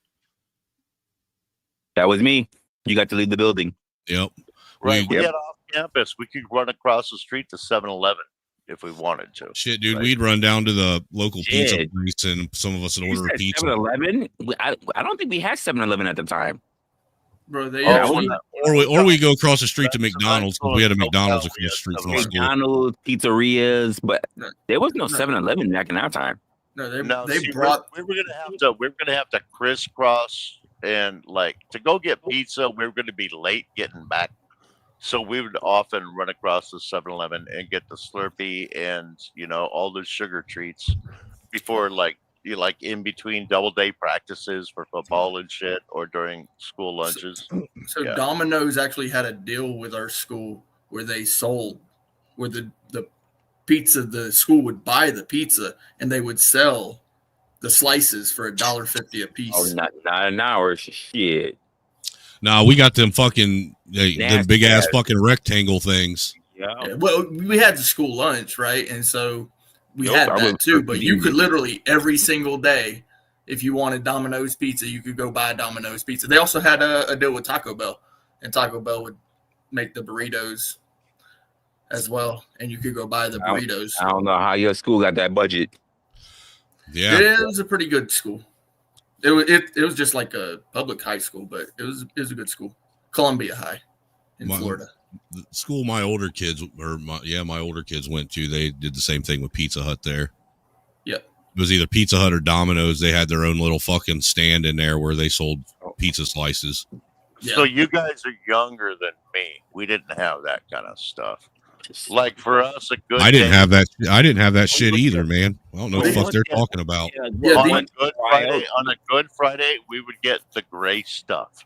These guys have like 3, 4, maybe 5 years on me. That's literally the difference of time. Once in a while, what we would get over the it wouldn't be Pizza Hut or anything, but once in a while we would get like once in a while we would get like Subways, and then remember when they didn't do the foot long, but they would do like the whole like the 10-foot whatever, and then like everyone would break it up or whatever. Once in a while we would get that, and everybody had like a sandwich. Dude, the closest thing to that we would get is Subway when I was in high school. Y'all are young. Yeah, like I'm saying, the closest thing to that we would get is I think on Thursdays the home ec would make these great big huge chef salads, man, that people could order instead of lunch. Oh, not that was salad. Yeah, we had salad as a choice actually. That was so we could do like the school lunch, or we could pick the salad. Nobody wants to eat salad. Dude, them chef salads sold like fucking hotcakes at my school on Thursday. Back in those days, not in mine. Salad was the hardest chips. And then there was always the option of buying an extra plate too. I think it was like $1.20, so you could actually buy an extra plate. Yeah, we could do that in school too. We could buy a double order. Oh yeah, we didn't. No, nobody cared enough about school lunch to be able to do that. We would all go outside. And let's be honest. Hey man, some of us only got a square meal at school. We got more freedom. We would go outside because that was the only place that you could do other extra activities.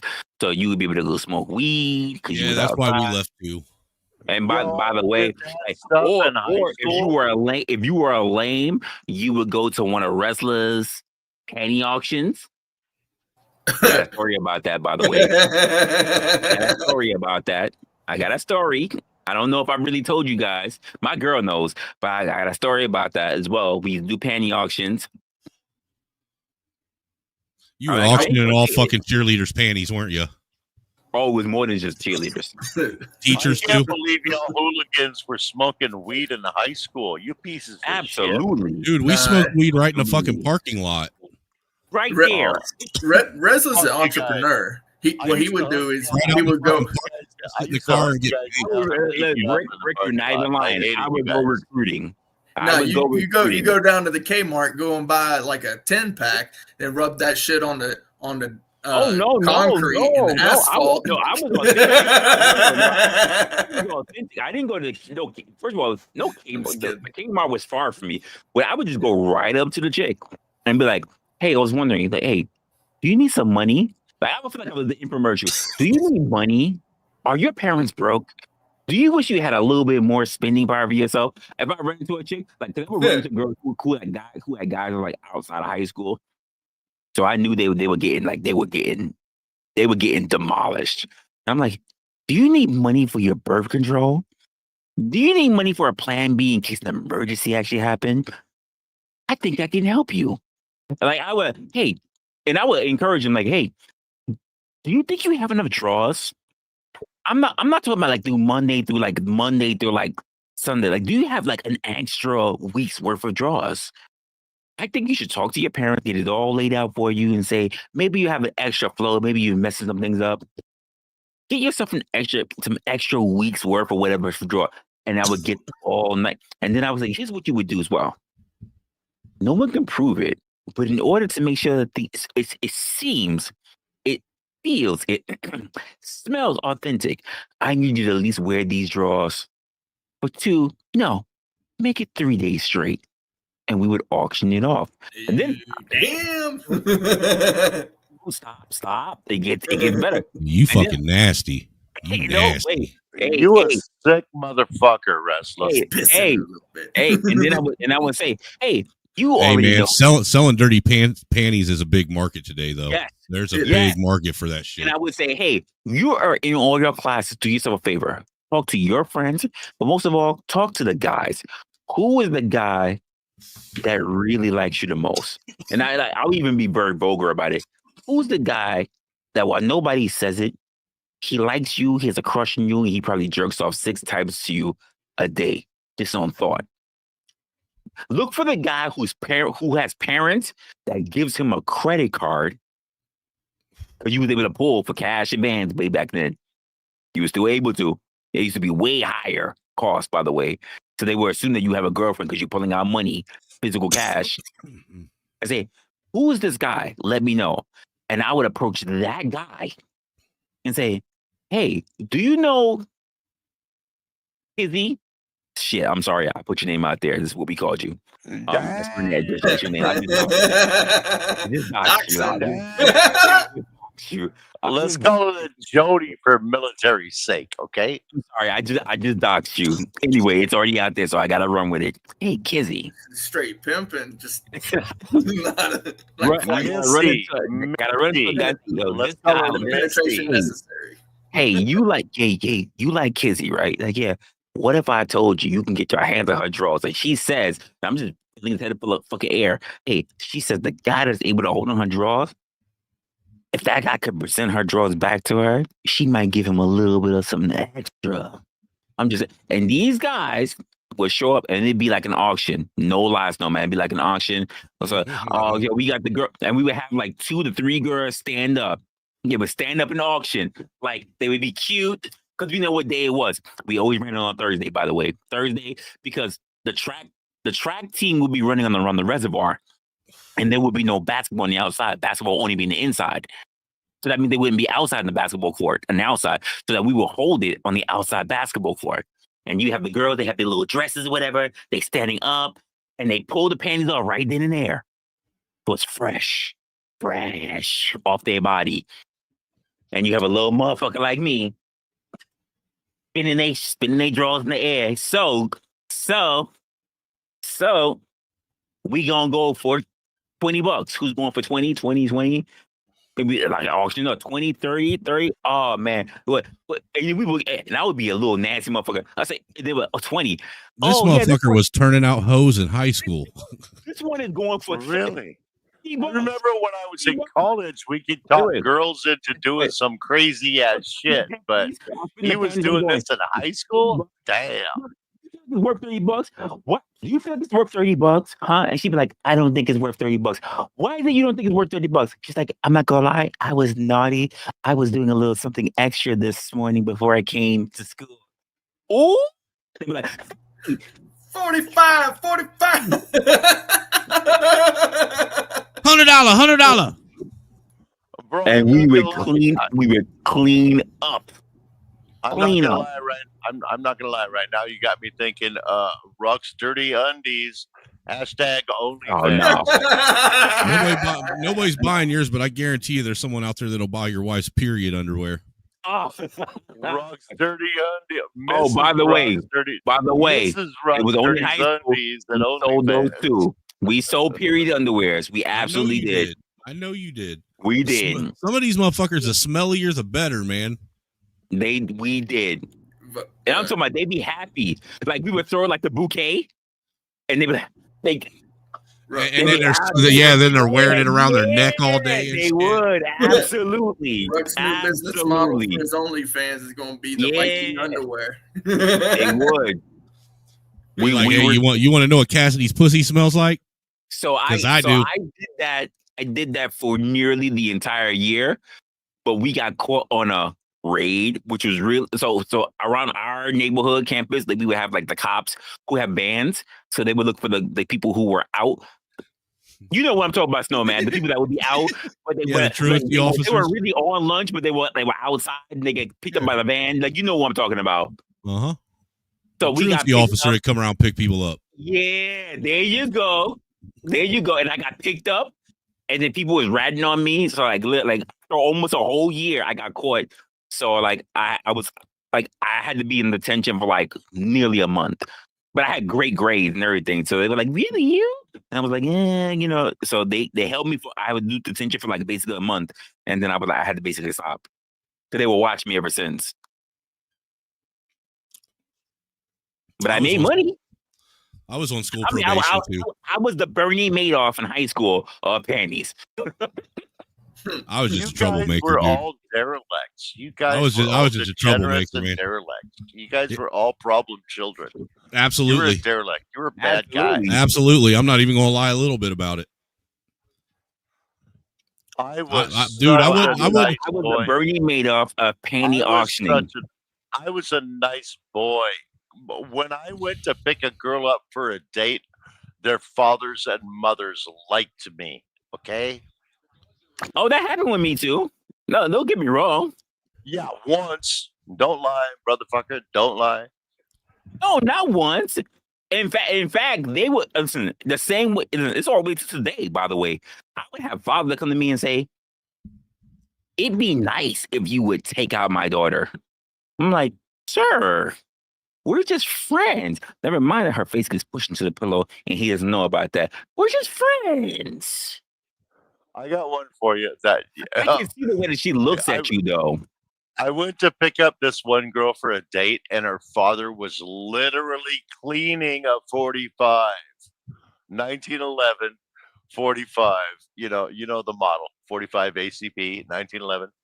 But my dad had one, and when I showed up, I got the whole gig. I got the whole gig. He was scaring me. He's like, yes, you are here meeting me. I'm offering you a beer, which me being a 16-year-old man with my car, I'm like, no, sir, I do not drink beer. So that was test number one. But this motherfucker's cleaning a 45 ACP in front of me.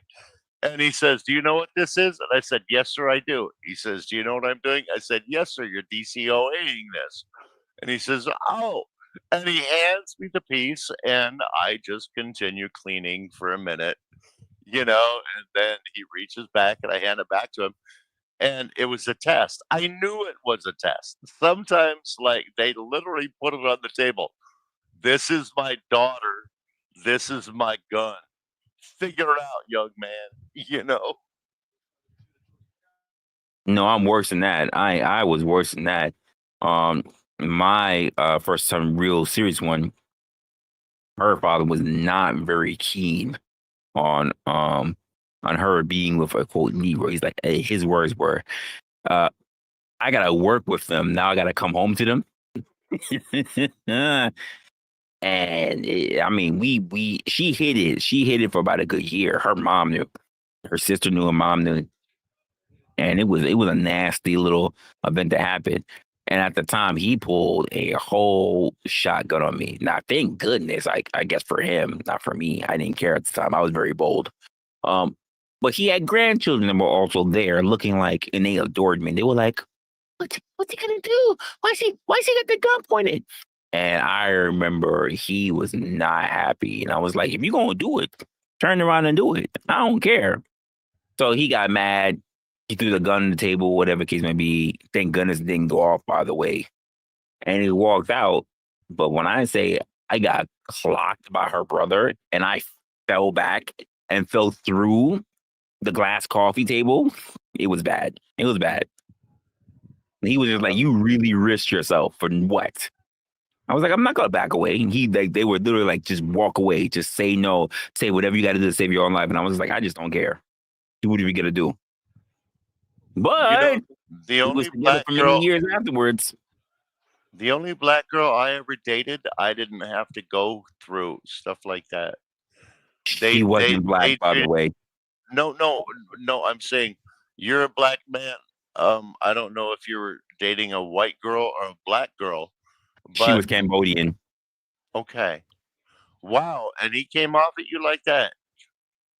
That's messed up, man. That's messed up. I've never had to deal with stuff like that in a dating circumstance. I've never had it that bad.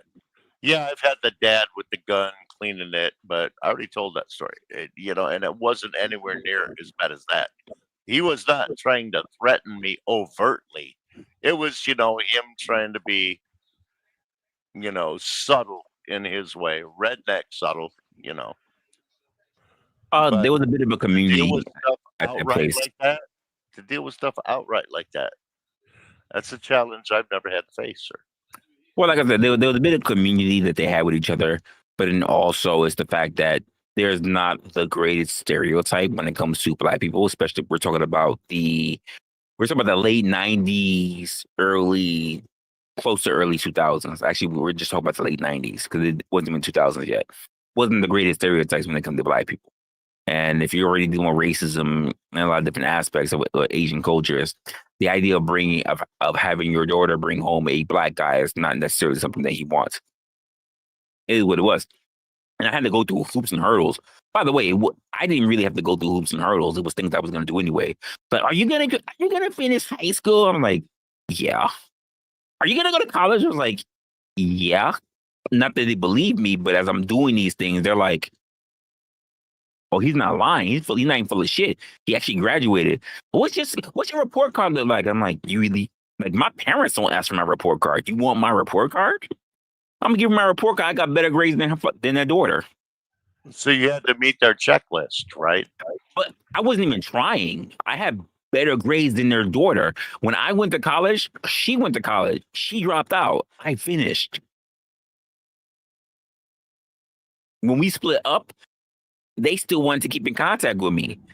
And they were just looking at her like, you're fucking up. Bro, the ladies never finish.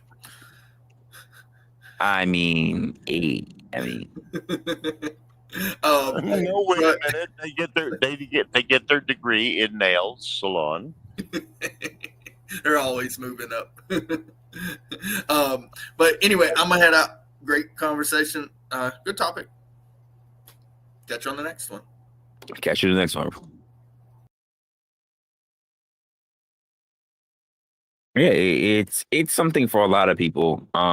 As they try to figure some things out. Sorry, I'm hearing all kind of noise outside, but it is what it is though, and I leave it the way it is. But the point that I was having when Blind first came up there, when we were talking about the idea of perfection, and people.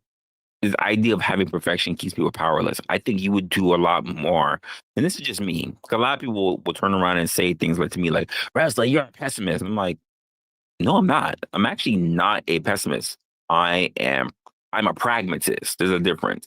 I'm very open about what the world is like, how people behave, things like that. I'm not negative. I'm just saying you need to be wary because you're looking at everything through one lens, and that's your lens. You're not considering everything else around you, or even worse, how other people are seeing the situation outside of you. And I think a lot of people take a lot of issue with that, which is why I'm like, we should probably have a conversation with it, because most people's idea of communication style falls within that as well. Well, this is how I feel. This is what I see. This is how I look at things. I'm like, the world is not about just you.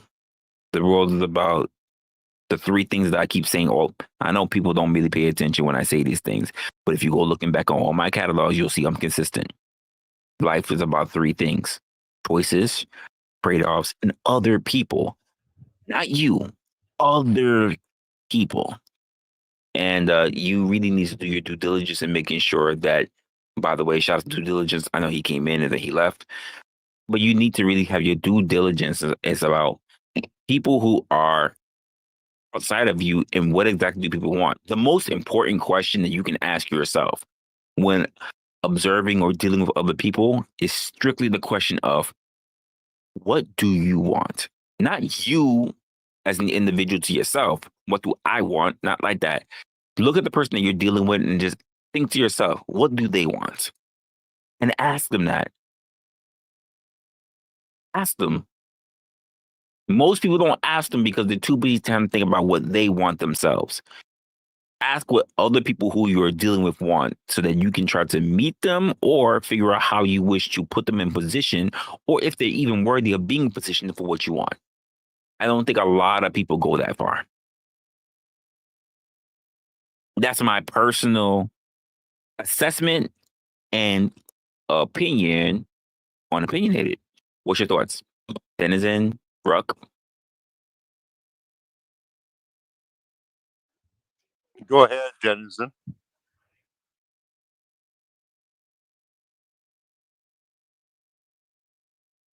He's sleeping, or he's really preoccupied. Go ahead, Ruck. Wow. You said a lot in the closing monologue. I'm not going to try to address it all. I am just going to say, you're right. We need to think outside of ourselves. We need to realize other people are thinking what they're going to think.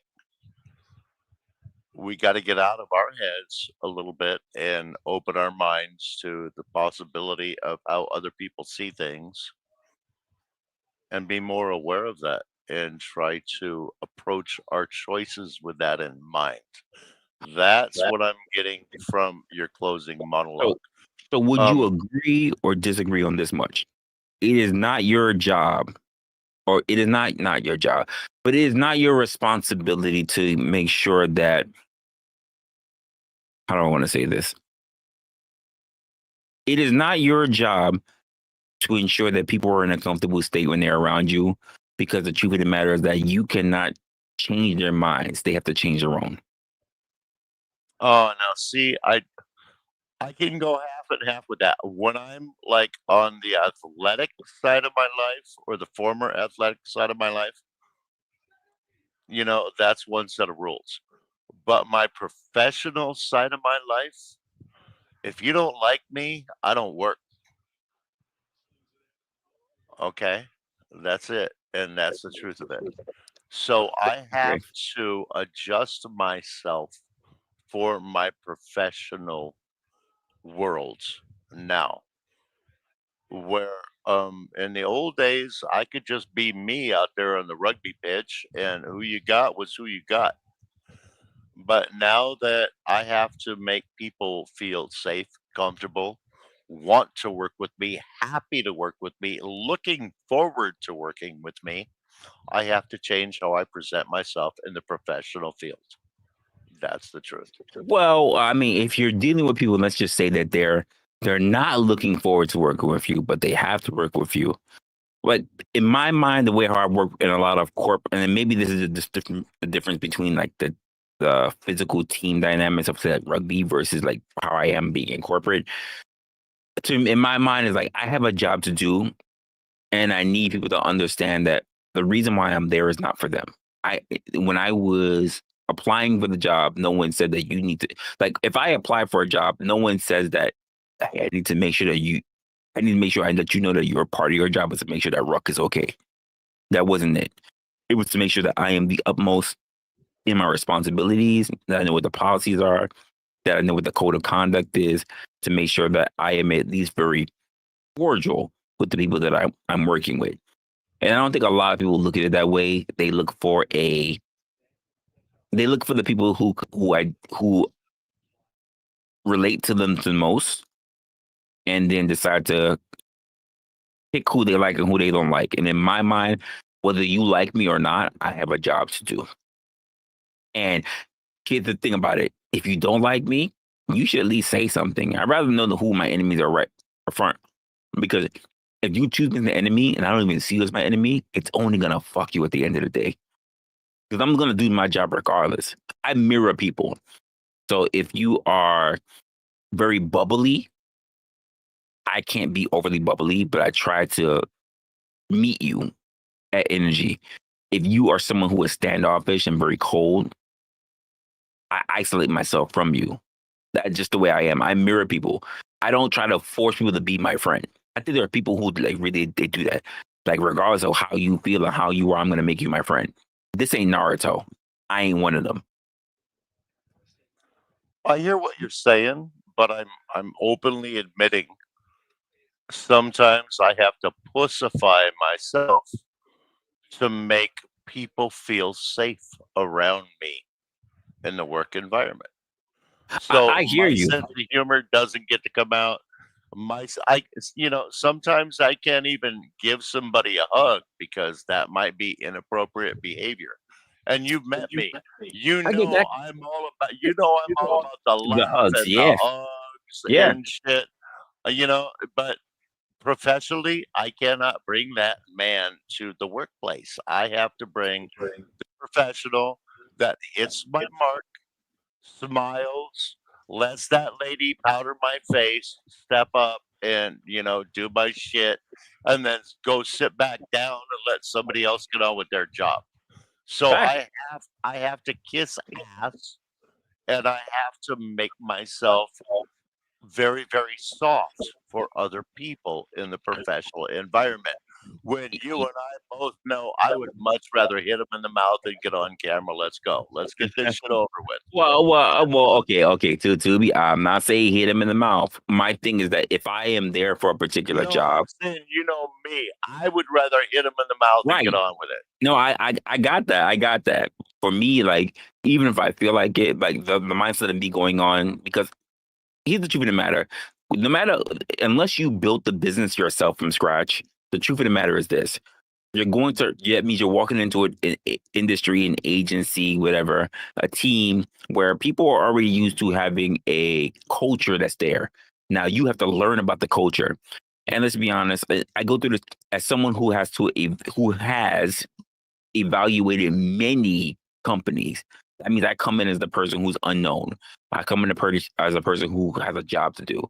Many people already have preconceived notions of what I am, who I am, what I'm about to do.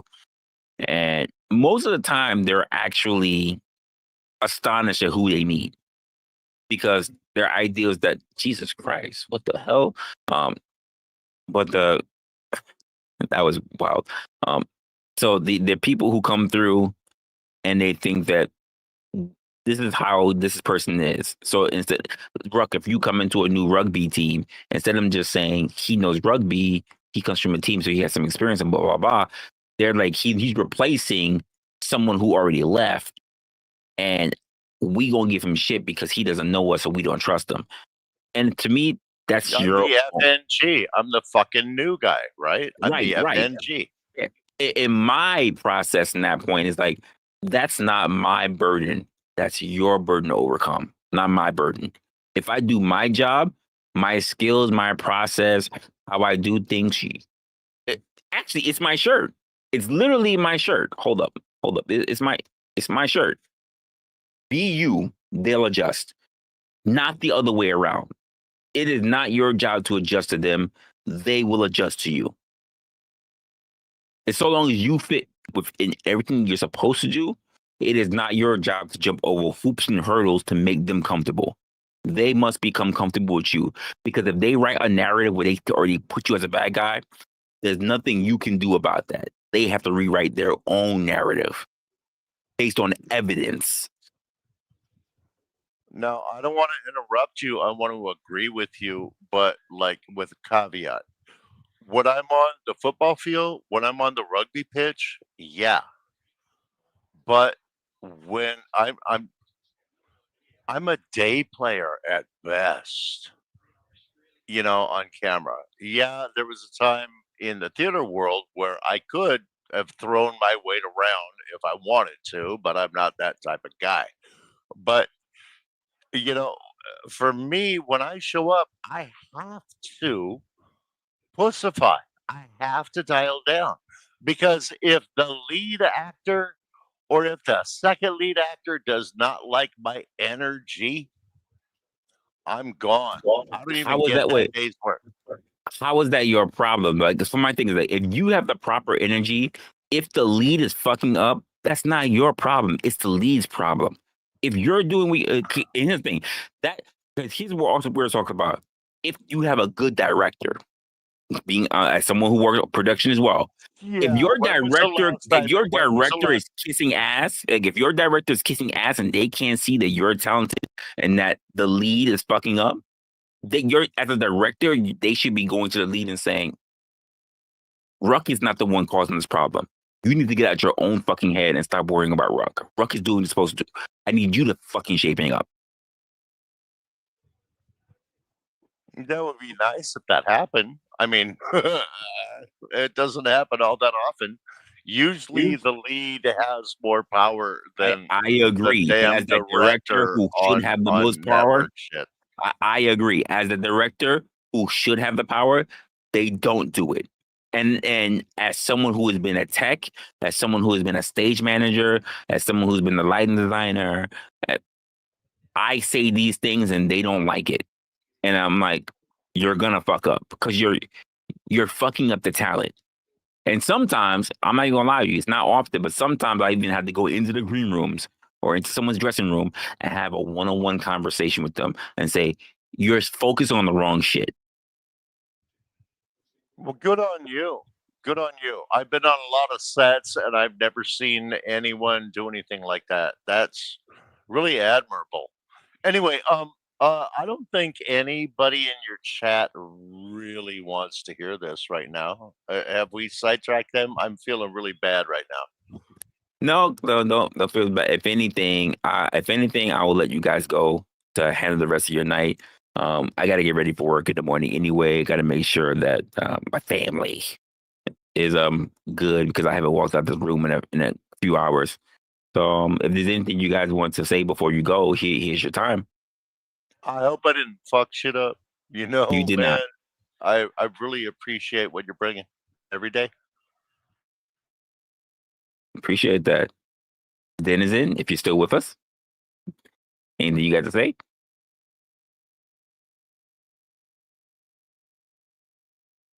Okay. So, we're gonna be ending it for tonight.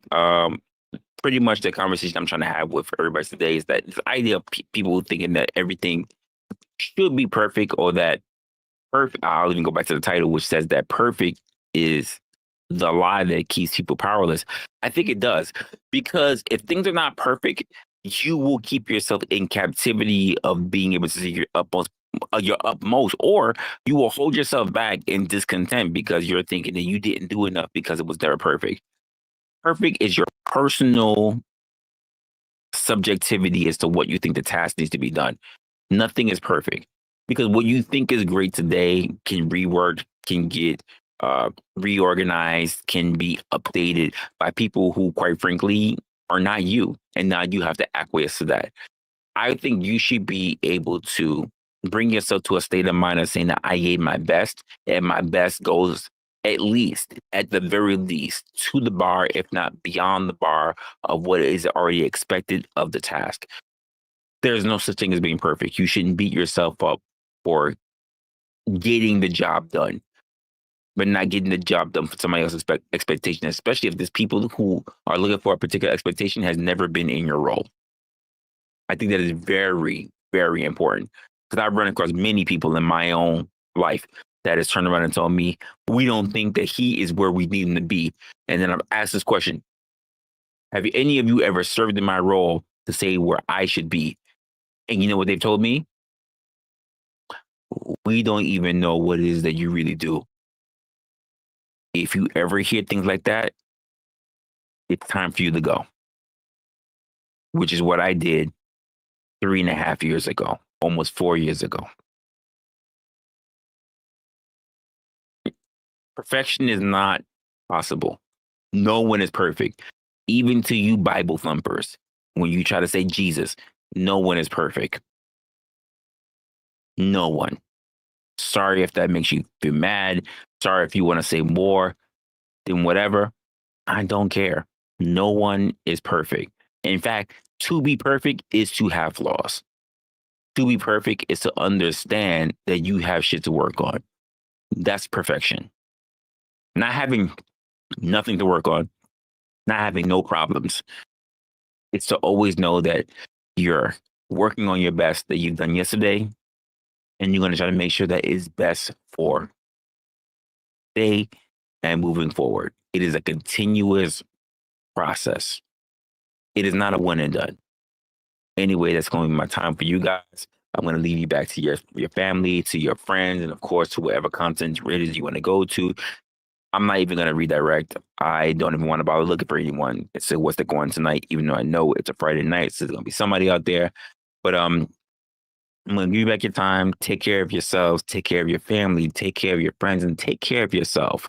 And I will see you on the next one. Stay opinionated. Later, y'all.